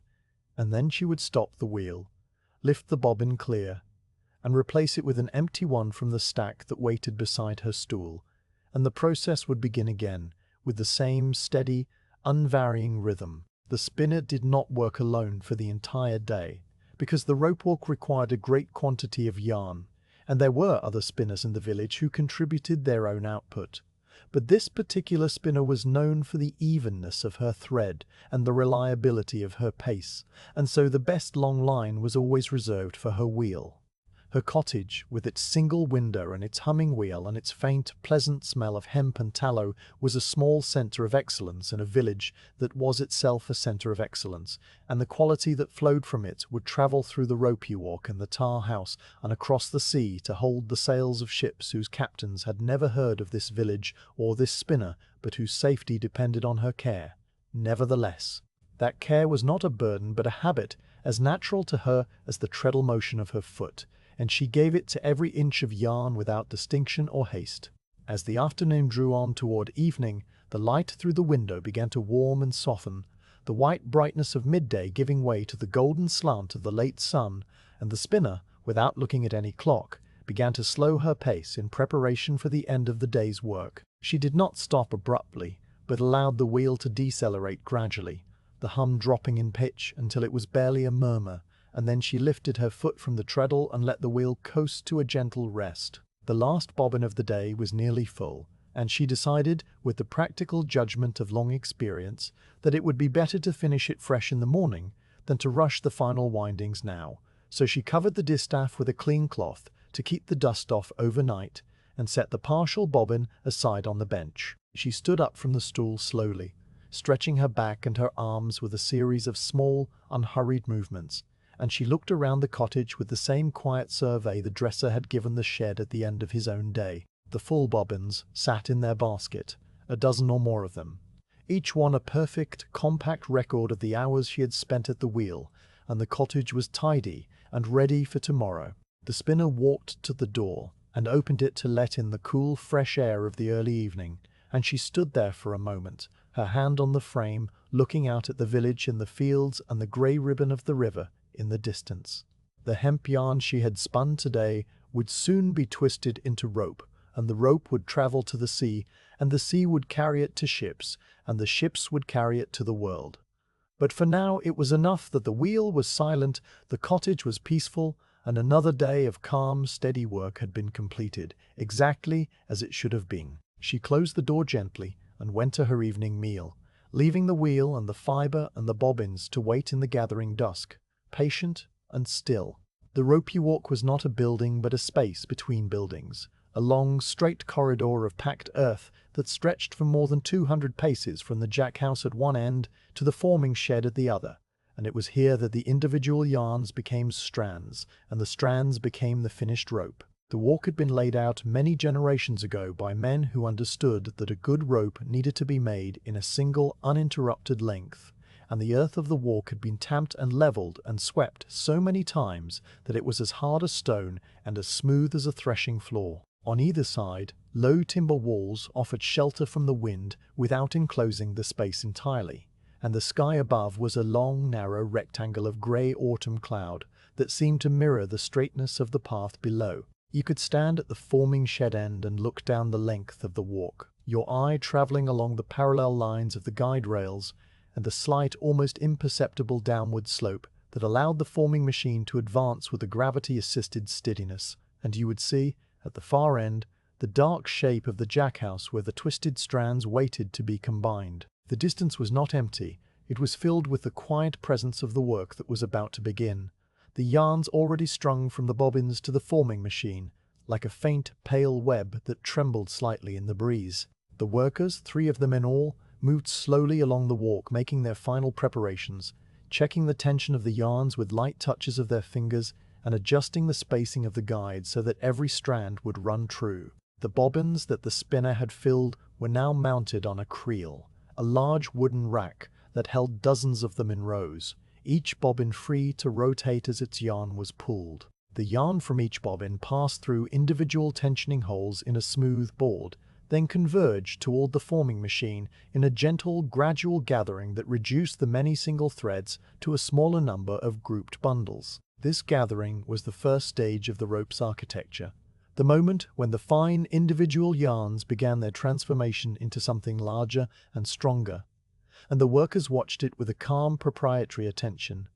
their hands occasionally reaching out to guide a stray thread or to clear a small tangle before it could become a problem. The yarn itself was the same pale honey color that the spinner had produced, and in the soft light of the overcast afternoon it seemed almost to glow against the dark earth of the walk. The forming machine was a heavy, iron-framed carriage that moved on flanged wheels along the guide rails, and it contained a series of rotating hooks driven by gearing that took its power from a large crank turned by one of the workers. The hooks revolved in alternating directions according to the needs of the lay, some turning clockwise to twist the yarns into strands, others turning counterclockwise to twist those strands together into the final rope, and the whole mechanism operated with a low, continuous clicking sound that was as steady as a metronome. The worker at the crank turned it with a slow, even pressure, his arm moving in a circle that never varied in speed, and the other 2 workers walked alongside the carriage as it crept forward, their wooden shoes making soft, rhythmic impressions in the earth. To understand the ropey walk's work, you had to observe the sequence of twisting that happened in stages, though all the stages occurred simultaneously along the length of the walk. First, a number of individual yarns, perhaps 20 or 30, depending on the desired thickness of the rope, were brought together and twisted in a right-hand direction to form a strand. This twisting happened inside a hollow, tapering tube called a top, which compressed the yarns into a tight, circular bundle as the twist ran up from the hook. The strand emerged from the top as a continuous, firm cord, its surface already showing the spiral ridges that would characterize the finished rope, and it was guided onto a large intermediate reel that would later feed it into the final lay. 2 more identical strands were being formed from their own sets of yarns, and the 3 reels turned slowly, accumulating the first lay strands in tight, even coils that waited for the next stage. The second stage, the final lay, took these 3 strands and twisted them together in the opposite direction, a left-hand twist that balanced the right-hand twist of the individual strands and created a stable, torque-neutral rope. The 3 strands fed from their reels into a closing die, a heavy block of hardwood with a tapered hole that forced them together around a central heart, which was a smaller, lightly twisted core of the same hemp that helped the rope keep its round shape under strain. The closing die was lubricated with a little tallow to ease the passage of the rough fiber, and the 3 strands entered it in a wide triangle and emerged as a single, unified rope, the spiral of the strands locking together in a perfect continuous helix that ran the entire length of the walk. The worker who monitored the closing die watched it with a quiet, fixed attention, his hand resting lightly on the wooden block to feel for any irregularity in the vibration, and the tallow gave off a faint, warm scent that mixed with the dry smell of the hemp. The sound of the rope you walk was a complex, layered thing that had its own calming music. The dominant note was the clicking of the hooks in the forming machine, a steady, mechanical rhythm that counted the twists, and beneath that there was the softer, continuous whir of the gearing and the creak of the carriage wheels on their rails, a sound that rose and fell very slightly as the machine passed over the joints in the iron. The yarns themselves produced a faint, silky hiss as they ran through the guides, and the emerging rope, as it grew longer, gave off a low, almost subaudible groan as the strands bedded into one another and the twist tightened. The workers did not speak, because speech was not necessary, and their footsteps added a soft, irregular percussion that blended with the machinery into a steady, soporific whole. The carriage advanced along the walk at a speed that was almost impossible to perceive in the moment, perhaps the length of a man's hand in the time it took to breathe 10 times, and this slowness was essential to the quality of the rope. The hemp fibers needed time to adjust to their new positions, to find their place in the spiral and settle there without strain or distortion. And any attempt to hurry the process would produce a rope that was uneven in tension and liable to kink under load. The workers, understanding this without ever having articulated it, matched their pace to the pace of the machine exactly, walking with a slow, gliding step that kept them beside the carriage without ever outrunning it, their eyes moving continuously over the yarns and the strands and the guides in a calm, unceasing scan for anything out of place. The jack house at the far end of the walk held the twisting mechanism that imparted the initial twist to the yarns before they even reached the forming machine, a large manually turned wheel that set the hooks in motion and established the correct amount of twist per unit length. The worker who operated the jack was the most experienced of the crew, a man whose sense of twist was so refined that he could detect a difference of a single turn in a fathom by the feel of the yarn passing through his fingers, and he stood at his post with the same quiet, absorbed expression that the dresser and the spinner had worn. He turned the jack handle with a slow, even rotation, his whole body moving in a gentle, pendulous sway, and he watched the yarns emerge from the jack with the calm satisfaction of a craftsman who knew that this step, done correctly, would make every subsequent step easier. As the forming machine crept past the midpoint of the walk, the rope that trailed behind it grew longer and longer, a thick, golden-grey serpent that lay in the shallow groove, worn into the earth by thousands of previous ropes,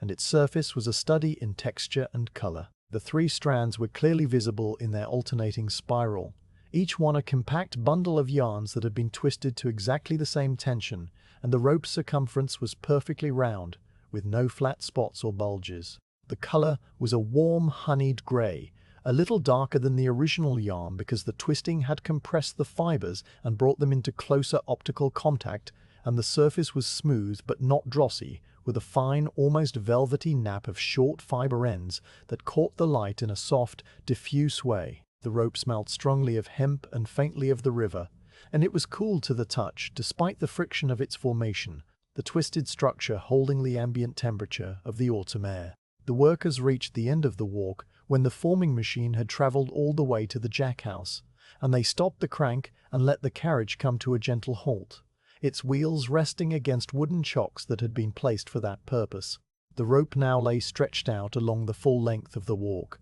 a continuous living thing that had been born from the patient convergence of thousands of individual fibers, each one grown and retted and dressed and spun and twisted with a care that was now invisible but present in every inch of the finished product. The workers walked back along the rope, one on each side, running their hands lightly over its surface to check for any imperfections, and they found none because the system that had produced it was designed to prevent imperfection from ever occurring. A system of small, steady actions that accumulated into a flawless whole. The rope was left to rest for a short while on the earth, allowing the fibers to relax and the twist to equalize along the full length. And during this rest, the workers sat on a low bench against the wall of the jack house and drank water from a wooden pail that stood there. They did not talk about the rope or the weather or anything else, because the rest was itself a part of the work, a necessary silence that let their bodies recover and their minds settle,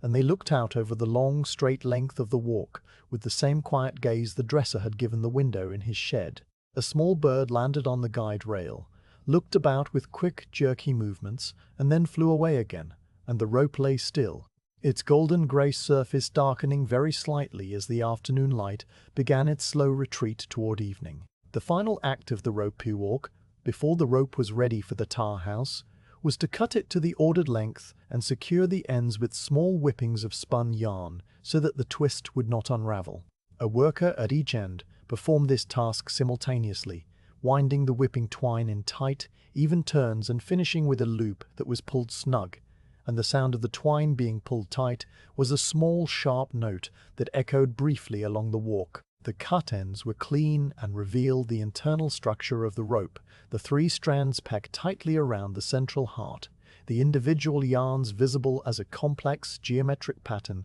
that looked like a cross-section of some careful, natural growth. The offcuts were not wasted, but saved for smaller applications, for in the hemp village even the shortest piece of good rope had its value. The afternoon had grown late, the light taking on that particular grey-gold quality that comes just before dusk in the autumn, and the long rope lay in its groove looking less like a manufactured object and more like something that had grown there, a pale, twisted root that belonged to the earth as much as the alders and the birch along the riverbank. The workers, their day's labor completed, began the small tasks of closing the rope walk, covering the forming machine with a canvas sheet to protect it from the night dew,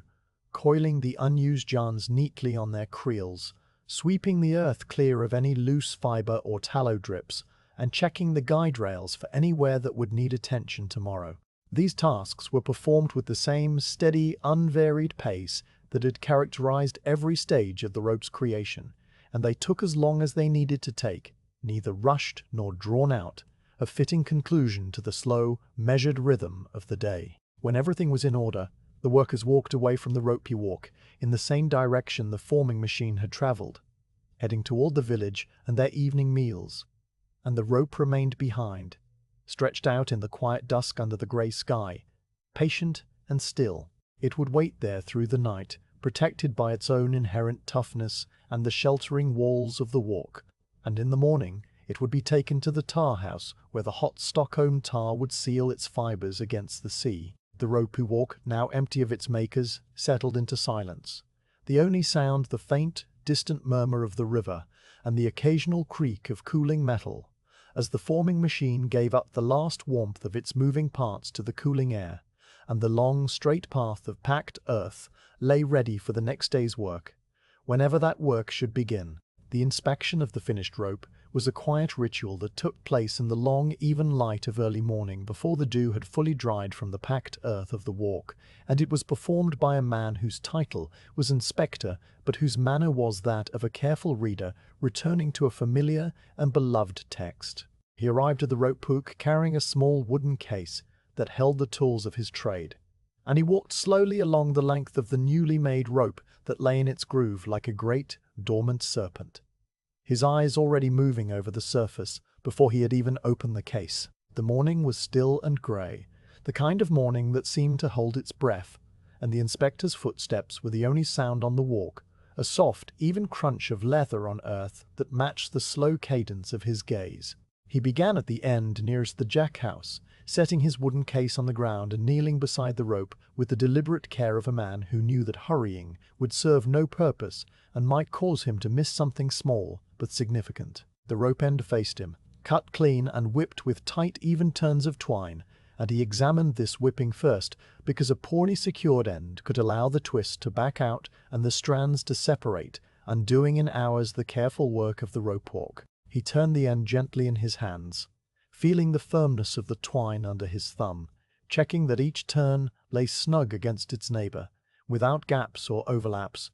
and the inspection of this single, small detail took as long as it needed to take, which was several minutes of silent, focused attention. When he was satisfied with the whipping, the inspector made a small mark in a pocket ledger with a stub of pencil, a mark that meant nothing to anyone but himself, and was as much a part of the ritual as the examination itself. He rose from his kneeling position and began to walk slowly along the length of the rope,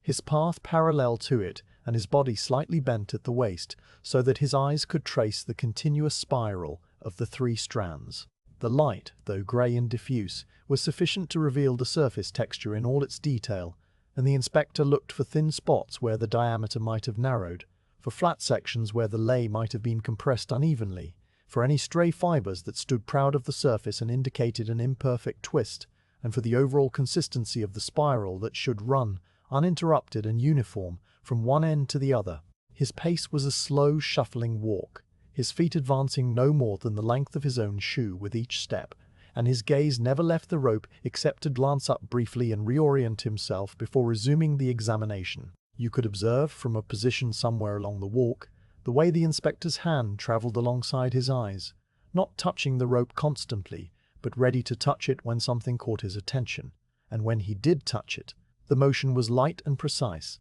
the pads of his fingers brushing the surface with the same gentle pressure a weaver might use to test the tension of a warp thread. The rope felt cool and slightly rough under his touch, the fine nap of short fibre ends creating a texture that was almost but not quite velvety, and he noted the absence of any irregularity that might suggest a hidden flaw beneath the surface, a pocket where the strands had not bedded properly or a zone where the twist had been applied unevenly. His fingers were as sensitive to these variations as the dresser's had been to the adhesion of the shive, and they registered information that his conscious mind did not need to translate into words. At the approximate midpoint of the rope, the inspector stopped and opened his wooden case, removing from it a pair of wooden calipers that were polished dark by years of handling, and a short length of cord that had been knotted at precise intervals to serve as a gauge for the lay length. The calipers he applied gently to the rope, measuring the diameter at several points around the circumference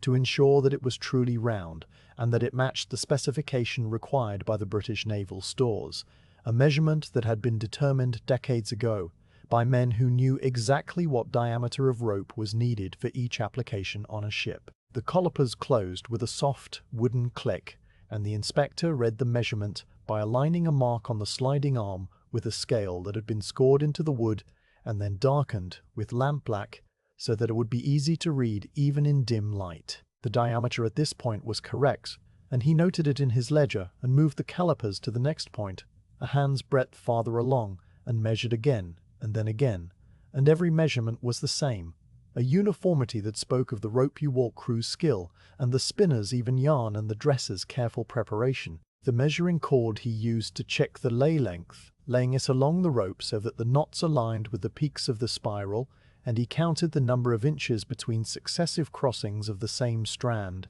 The lay length was a critical parameter because it determined the balance of the rope, the way it would behave under tension without twisting or kinking, and the inspector counted it twice to be certain, his lips moving silently as he tallied the knots. The count matched the standard that had been established for this type and size of rope,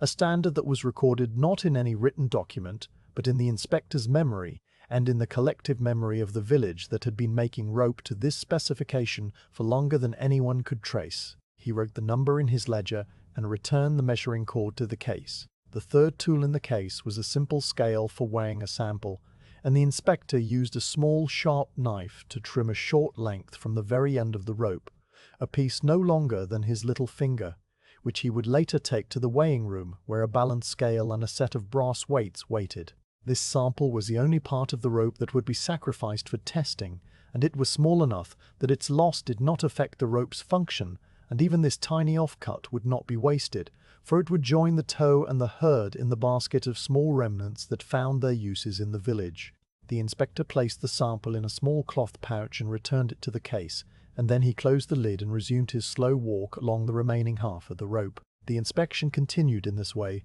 the same sequence of looking and touching and measuring repeated at intervals that were irregular but comprehensive, covering the full length of the rope from end to end and leaving no section uninspected. The inspector's attention never flagged, not because he was forcing himself to concentrate, but because the work itself held his attention naturally,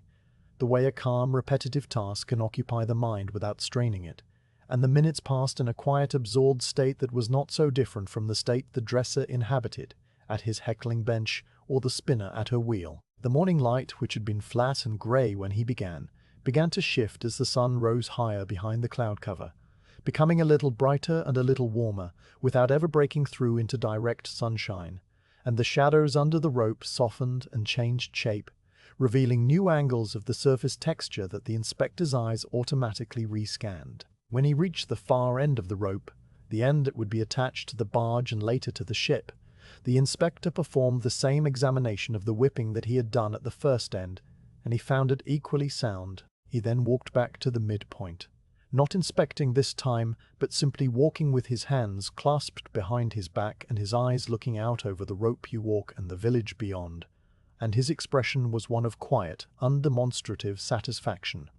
The kind of satisfaction that does not need to smile or speak because it is complete in itself. The rope had passed every test he had given it, and there had been no moment of doubt, no finding that required a second look or a harder question, and this was the outcome that he expected, but never took for granted, the outcome that the village's reputation rested on. The inspector's final task at the rope you walk was to chalk a mark on one of the coils, a small circle with a cross inside it, that identified the rope as having been inspected and approved, and he did this with a piece of white chalk that he kept in his case for this sole purpose. The mark was simple and clear, placed where it would be visible to the workers who would later carry the rope to the tar house, and it represented the formal conclusion of the inspection, a small, symbolic act that had no practical function beyond communicating a judgment that had already been made in the inspector's mind and recorded in his ledger. He blew the chalk dust from his fingers and wiped them on the side of his coat, and then he picked up his case and began the short walk back toward the village, his stride a little longer now that the work was done. The rope, now bearing its chalked mark of approval, remained on the walk for a little while longer, the morning light growing steadily around it, and the sounds of the village beginning to rise in the distance, a rooster calling somewhere, the low of an ox, the distant, rhythmic thud of a fuller's hammer. The inspector's ledger, when he returned to his small office in the village, would be updated with the measurements and the sample weight and a final notation that simply read "passed" next to the date and the rope's intended destination. And this ledger would eventually be shown to the British naval agent who came twice a year to oversee the shipments, a man who had learned to trust the chalk marks and the quiet word of the inspector because the quality of the rope had never yet failed to match its documentation. The ledger, like the rope itself, was a record of accumulated small actions, each one insignificant on its own, but together forming a chain of evidence that stretched from the retting pool to the naval stores and proved, beyond any doubt, that the rope had been made with care at every stage. The inspector, having reached his office, sat down at his desk and opened the ledger, and the room around him was small and plain and lit by a single window that looked out onto the village street. He wrote in the ledger with the same stub of pencil he had used on the walk, his handwriting small and even and perfectly legible, and the sound of the pencil on the paper was a soft, scratching whisper that filled the quiet room. He recorded the date, the length of the rope, the diameter as measured at the midpoint and at the ends, the lay length, the weight of the sample, and the final verdict. And when he was finished, he closed the ledger and set it on a shelf where it joined a row of identical ledgers stretching back through the years, a history of the village written not in words but in numbers and chalk marks, and the quiet, unwavering quality of hemp dressed and spun and laid by hands that never hurried. The rope was ready for the tar house, and the inspector's work was done, and the morning, which had begun in grey stillness, had become a day like any other day, calm and steady, and full of the small, good things that make a life. The tar house stood a little apart from the other buildings of the village, a low, windowless structure of heavy timber with a roof that sloped steeply to shed rain, and a chimney made of fieldstone that rose from the center and trailed a thin, constant plume of blue-grey smoke. You could smell the tar house before you could see it, a warm, resinous scent that drifted on the still autumn air and mingled with the earthier smells of hemp and river mud, to create a perfume that was unique to this place and this trade.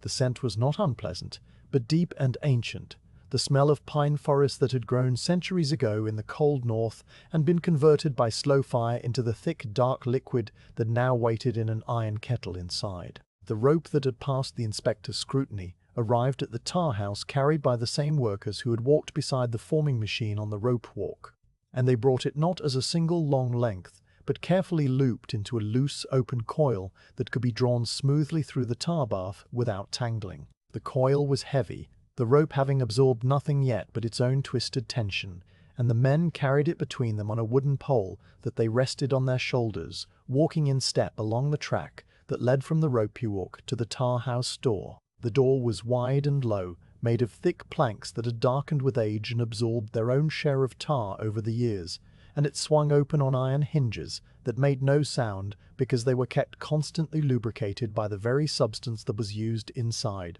The interior of the tar house was dim and warm and dominated by the great iron kettle that sat in a cradle of brick over a slow, steady fire, and the fire itself glowed with a deep orange-red light that was the only illumination in the room besides the faint grey rectangle of the open door. The kettle was large enough to hold several buckets of tar, its sides blackened with years of soot, and its rim worn smooth by the passage of countless ropes, and the tar within it moved with a thick, syrupy slowness, its surface shimmering like dark glass whenever a bubble rose from the depths and burst with a soft, liquid sigh. A worker, the tar master, stood beside the kettle with a long wooden paddle in his hands, and he stirred the tar occasionally to keep its temperature even and its consistency uniform, the motion of the paddle as slow and steady as everything else in this village. Stockholm tar was the finest marine preservative available, made from the resinous heartwood of pines that grew in the northern forests of Sweden and Russia, and it came to the village in heavy wooden barrels that were stored in a lean-to attached to the tar house. The barrels themselves were dark and sticky, their staves bound with iron hoops that had rusted to a deep brown, and when a new barrel was opened, the tar within was so thick that it had to be warmed before it could be poured into the kettle, the cold tar moving like molasses in winter until the fire's heat loosened it. The tar master had opened a fresh barrel just that morning, using a wooden spigot and a long-handled ladle to transfer the cold tar into the kettle, and now the liquid was at its working temperature, warm enough to flow easily into the fibers of the hemp, but not so hot that it would scorch or weaken them. You could watch the tar master now as he tested the temperature with a method that had been used for generations, dipping the end of a clean hemp rope scrap into the tar and then withdrawing it to see how the liquid dripped and cooled,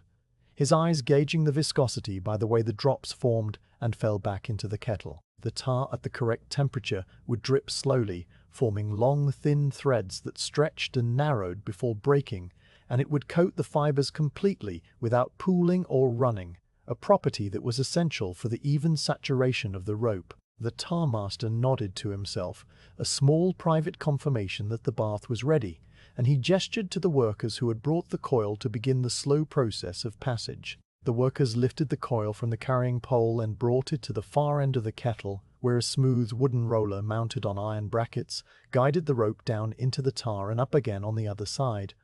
and they began to unloop the coil carefully, feeding the rope toward the roller with a gentle, steady pressure. The rope, still its pale golden-grey color, approached the surface of the tar with a kind of quiet reluctance, its dry fibers meeting the dark liquid for the first time, and the moment of immersion was marked by a soft, hissing sound, the sound of cool hemp meeting warm tar and a faint puff of aromatic steam that rose and vanished immediately. The rope sank into the tar and disappeared beneath the shimmering surface, and for a short distance there was nothing to see but the dark, reflective liquid and the faint, moving shadow of the rope passing through it. Then the rope emerged on the far side of the kettle, rising from the tar bath transformed. Its color changed from pale gold to a deep, rich brown black, the color of dark chocolate or aged walnut, and the tar clung to every fiber and every strand, filling the tiny spaces between the yarns and coating the surface in a glossy, wet skin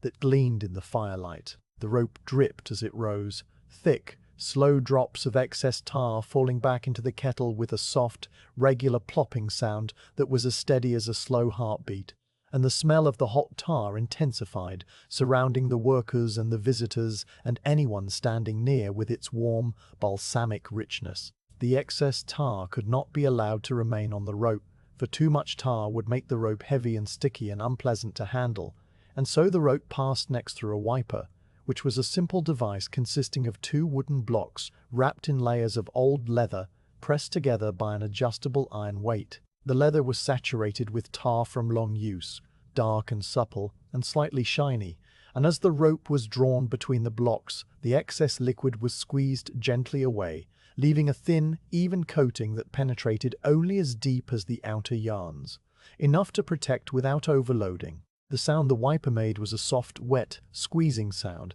the sound of a sponge being pressed, and the workers who operated the wiper adjusted the pressure by feel, their hands on the iron lever, their eyes on the rope as it emerged, to ensure that the coating was uniform and that no bare spots remained. After the wiper, the rope passed into the cooling area of the tar house, where the floor had been laid with wide, clean boards of planed pine, and here the rope was laid out in long, loose figure-8 coils that allowed the air to circulate around every part of its surface and the tar to cool and harden gradually. The workers guided the rope into these coils with the same slow care they had used for everything else, walking backward and letting the rope fall into place in gentle, overlapping loops that never crossed or tangled, and the pattern of the coils grew across the floor like a dark, glossy labyrinth, the tarred surface reflecting the firelight in 100 small, moving highlights. The cooling rope gave off a faint, steady heat that warmed the air of the tar house, and combined with the heat from the kettle to make the whole space feel like a warm, aromatic cocoon, a place where the outside world and its hurry did not exist. The change in the rope's character was profound and immediate, and you could perceive it with every sense if you stood close enough. The weight had increased, the tar adding a noticeable heft that made the rope feel denser and more substantial in the hands, and the flexibility had changed too, the rope becoming slightly stiffer as the tar began to set, though it would never become truly rigid, only firm and resistant in a way that promised long life at sea. The sound it made when it brushed against itself was no longer the dry, rustling whisper of untreated hemp,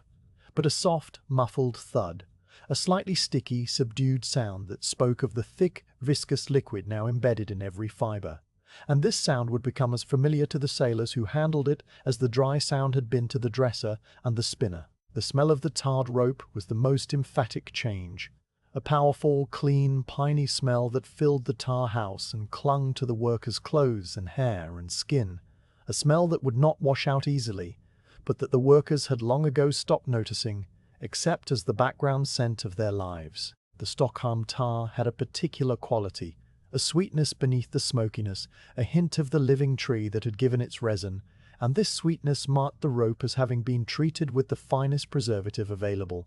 the same preservative that the British Navy specified for all its standing rigging and much of its running rigging, because no other substance had yet been found that could protect hemp from the combined assaults of salt water and tropical sun and the constant gnawing damp of the northern seas. The process of tarring the entire coil took much of the morning, the workers maintaining the same slow, steady pace as the rope passed inch by inch through the kettle and the wiper, and onto the cooling floor, and the tar-master kept the fire at its correct low burn, adding a small piece of birchwood now and then to maintain the temperature, the flames licking the bottom of the kettle with a soft orange glow. The firewood had been cut from the village's own managed woodland, and seasoned for 2 years under cover, and it burned with a clean hot flame that produced little smoke and left only a fine white ash that the tar-master would later remove from the ash pit with a small iron shovel. The wood's own scent, a milder, dry version of the tar's scent,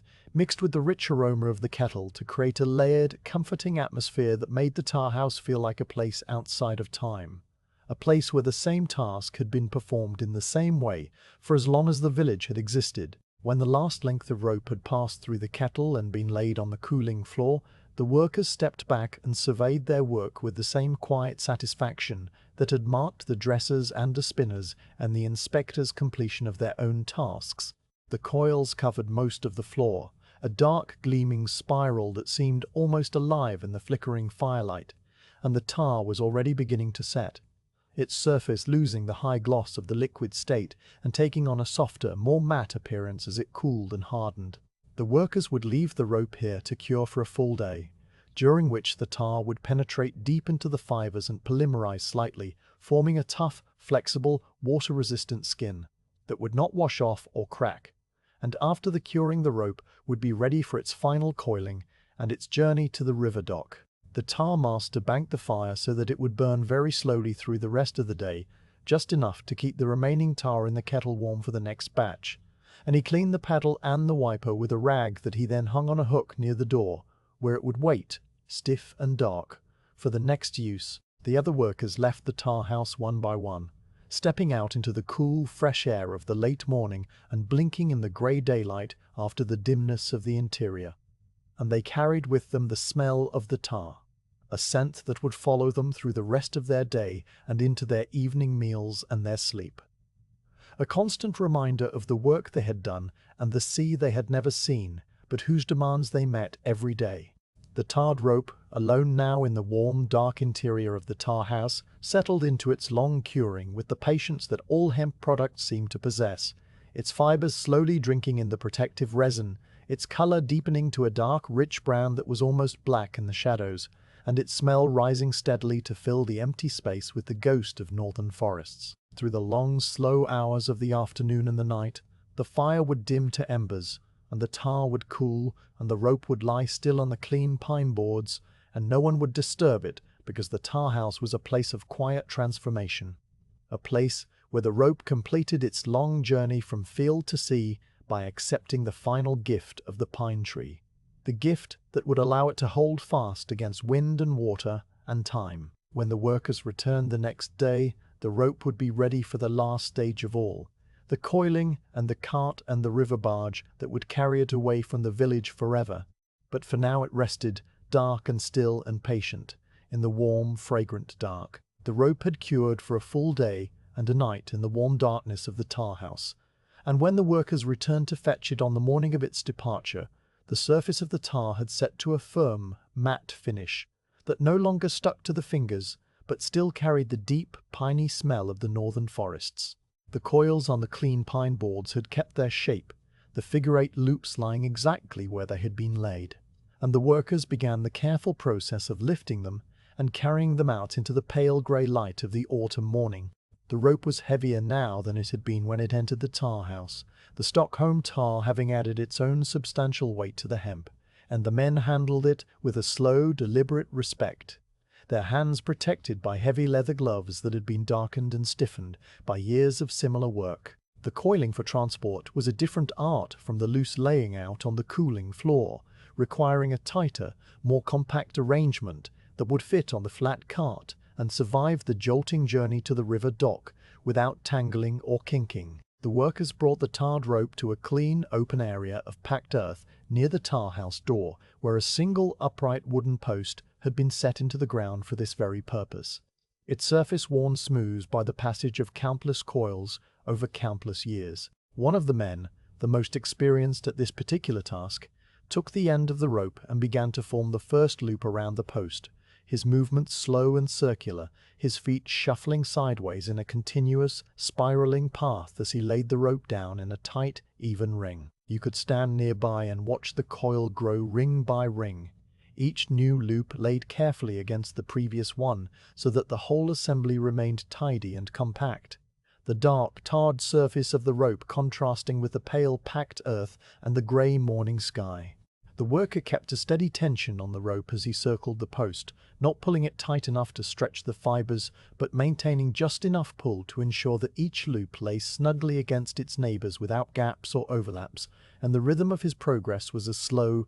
constant rotation, his body turning with the rope in a gentle, hypnotic orbit. The other workers stood ready to assist, feeding the rope toward him from the loose pile and occasionally using a short wooden lever to tighten a loop that had settled slightly out of place, but mostly they waited and watched, their presence a quiet support rather than an active intervention. The size of the coil was determined by the capacity of the cart and the requirements of the naval stores, which specified that rope should be delivered in coils of a certain number of fathoms, and the worker at the post kept a silent count in his head as he laid each loop, his lips moving occasionally as he laid each loop, his lips moving occasionally as he reached another multiple of 10. When the coil had reached its proper size, he stopped and called for a length of spun yarn, the same fine hemp twine that had been used for the whippings at the rope walk, and he bound the coil in 4 places around its circumference, pulling each binding tight with a quick, practiced motion and tying it off with a knot that would not slip. The bindings kept the coil from springing apart during transport, and they were made of the same material as the rope itself so that they would not introduce any foreign substance that might rot or chafe. The completed coil was a handsome object, a thick, dark ring of rope that stood nearly waist-high and possessed a kind of quiet, solid dignity, its surface showing the even spiral of the strands and the smooth, consistent coating of tar that promised long years of service at sea. The workers stepped back and looked at it with the same calm appraisal that had attended every stage of the rope's creation, and then they began the process again with the next length of rope, and the next, until all the rope from the tar house had been transformed into neat, bound coils that stood in a row on the packed earth like a set of great dark wheels waiting for their cart. The cart arrived in the early afternoon, the same flat cart and the same patient oxen and the same driver who had brought the hemp bundles to the dressing shed on that first morning, and the symmetry of this arrival was not lost on anyone, though no one spoke of it, because the village did not make a practice of remarking on the obvious patterns of its own life. The driver backed the cart into position near the coils, the oxen stepping slowly and precisely in response to his low, murmured commands. And then the loading began, the coils being lifted by 2 men each and carried up onto the cart bed, where they were arranged in a single, stable layer, their dark circles overlapping slightly and their bindings checked one final time to ensure that nothing would shift during the journey. The cart, when loaded, looked like a vessel carrying a cargo of enormous dark serpents coiled in sleep, and the smell of the tar rose from it in a steady aromatic wave that would accompany the driver all the way to the river, a smell that he had known since childhood, and that meant to him the completion of a cycle and the beginning of another. He climbed onto his seat and took up the reins, and the other workers stood back and raised their hands in a small silent gesture of farewell that was more habit than ceremony, and then the driver spoke a word to the oxen and the cart began to move, the iron-rimmed wheels creaking on the packed earth in the same slow, familiar rhythm that had marked their arrival many days before. The track from the village to the river dock was a distance of perhaps 3 versts, winding gently through a landscape of birch and alder and open meadow, and the cart travelled it at the oxen's own pace, which was the pace of everything in this story. You could walk beside the cart if you wished, though no one did on this particular afternoon, and you would see the way the light fell through the bare branches of the birch trees, casting thin grey shadows that moved across the track like slow water. And you would hear the steady, rhythmic creak of the cart, and the soft thud of the oxen's hooves, and the occasional distant call of a bird settling in for the coming winter. The driver sat with his shoulders relaxed and his eyes on the track ahead, not watching the coils behind him, because he knew they were secure, not thinking about the sea or the ships or the naval battles that the rope might one day witness, only feeling the gentle sway of the cart, and the quiet companionship of the animals, and the cool, clean air of the autumn afternoon. The river dock came into view gradually, a simple wooden structure that extended a short way into the slow-moving water, with a flat-bottomed barge tied up alongside and a small group of men waiting to receive the shipment. The barge was a sturdy, unlovely vessel with a single mast that could be raised if the wind was favourable, but was more often left down while the barge was poled or pulled along the river, and its deck had been cleared to receive the coils of rope that would be stacked and covered with a canvas sheet for the journey downstream. The river itself was the same river that had fed the retting pool and provided water for the village and carried away the waste of the hemp processing, and it flowed now with a calm grey surface. Its current barely visible except in the way a fallen leaf would drift slowly past the dock and continue on toward the distant sea. The driver guided the cart onto the dock, the wooden planks rumbling under the wheels, and he stopped the oxen with a soft word and climbed down from his seat to help the barge crew with the unloading. The coils were carried from the cart to the barge, one by one, the same careful 2-man lift and carry that had loaded them, and they were stacked on the barge deck in a neat, compact arrangement that left room for the crew to move, and for the other cargo that would be added at stops along the river. The barge master, a man with a weathered face and a quiet, efficient manner, checked each coil as it came aboard, looking at the chalk marks that the inspector had made and running his hand over the bindings to test their tightness, and he found everything in order because it always was, the village's reputation preceding it down the river to every buyer. When the last coil had been loaded and the canvas sheet had been drawn over the stack and tied down with ropes that were themselves made of hemp from previous shipments, the driver and the barge master exchanged a few quiet words, words that were not about the rope or the weather, but about the practical matters of the next shipment and the expected date of the barge's return.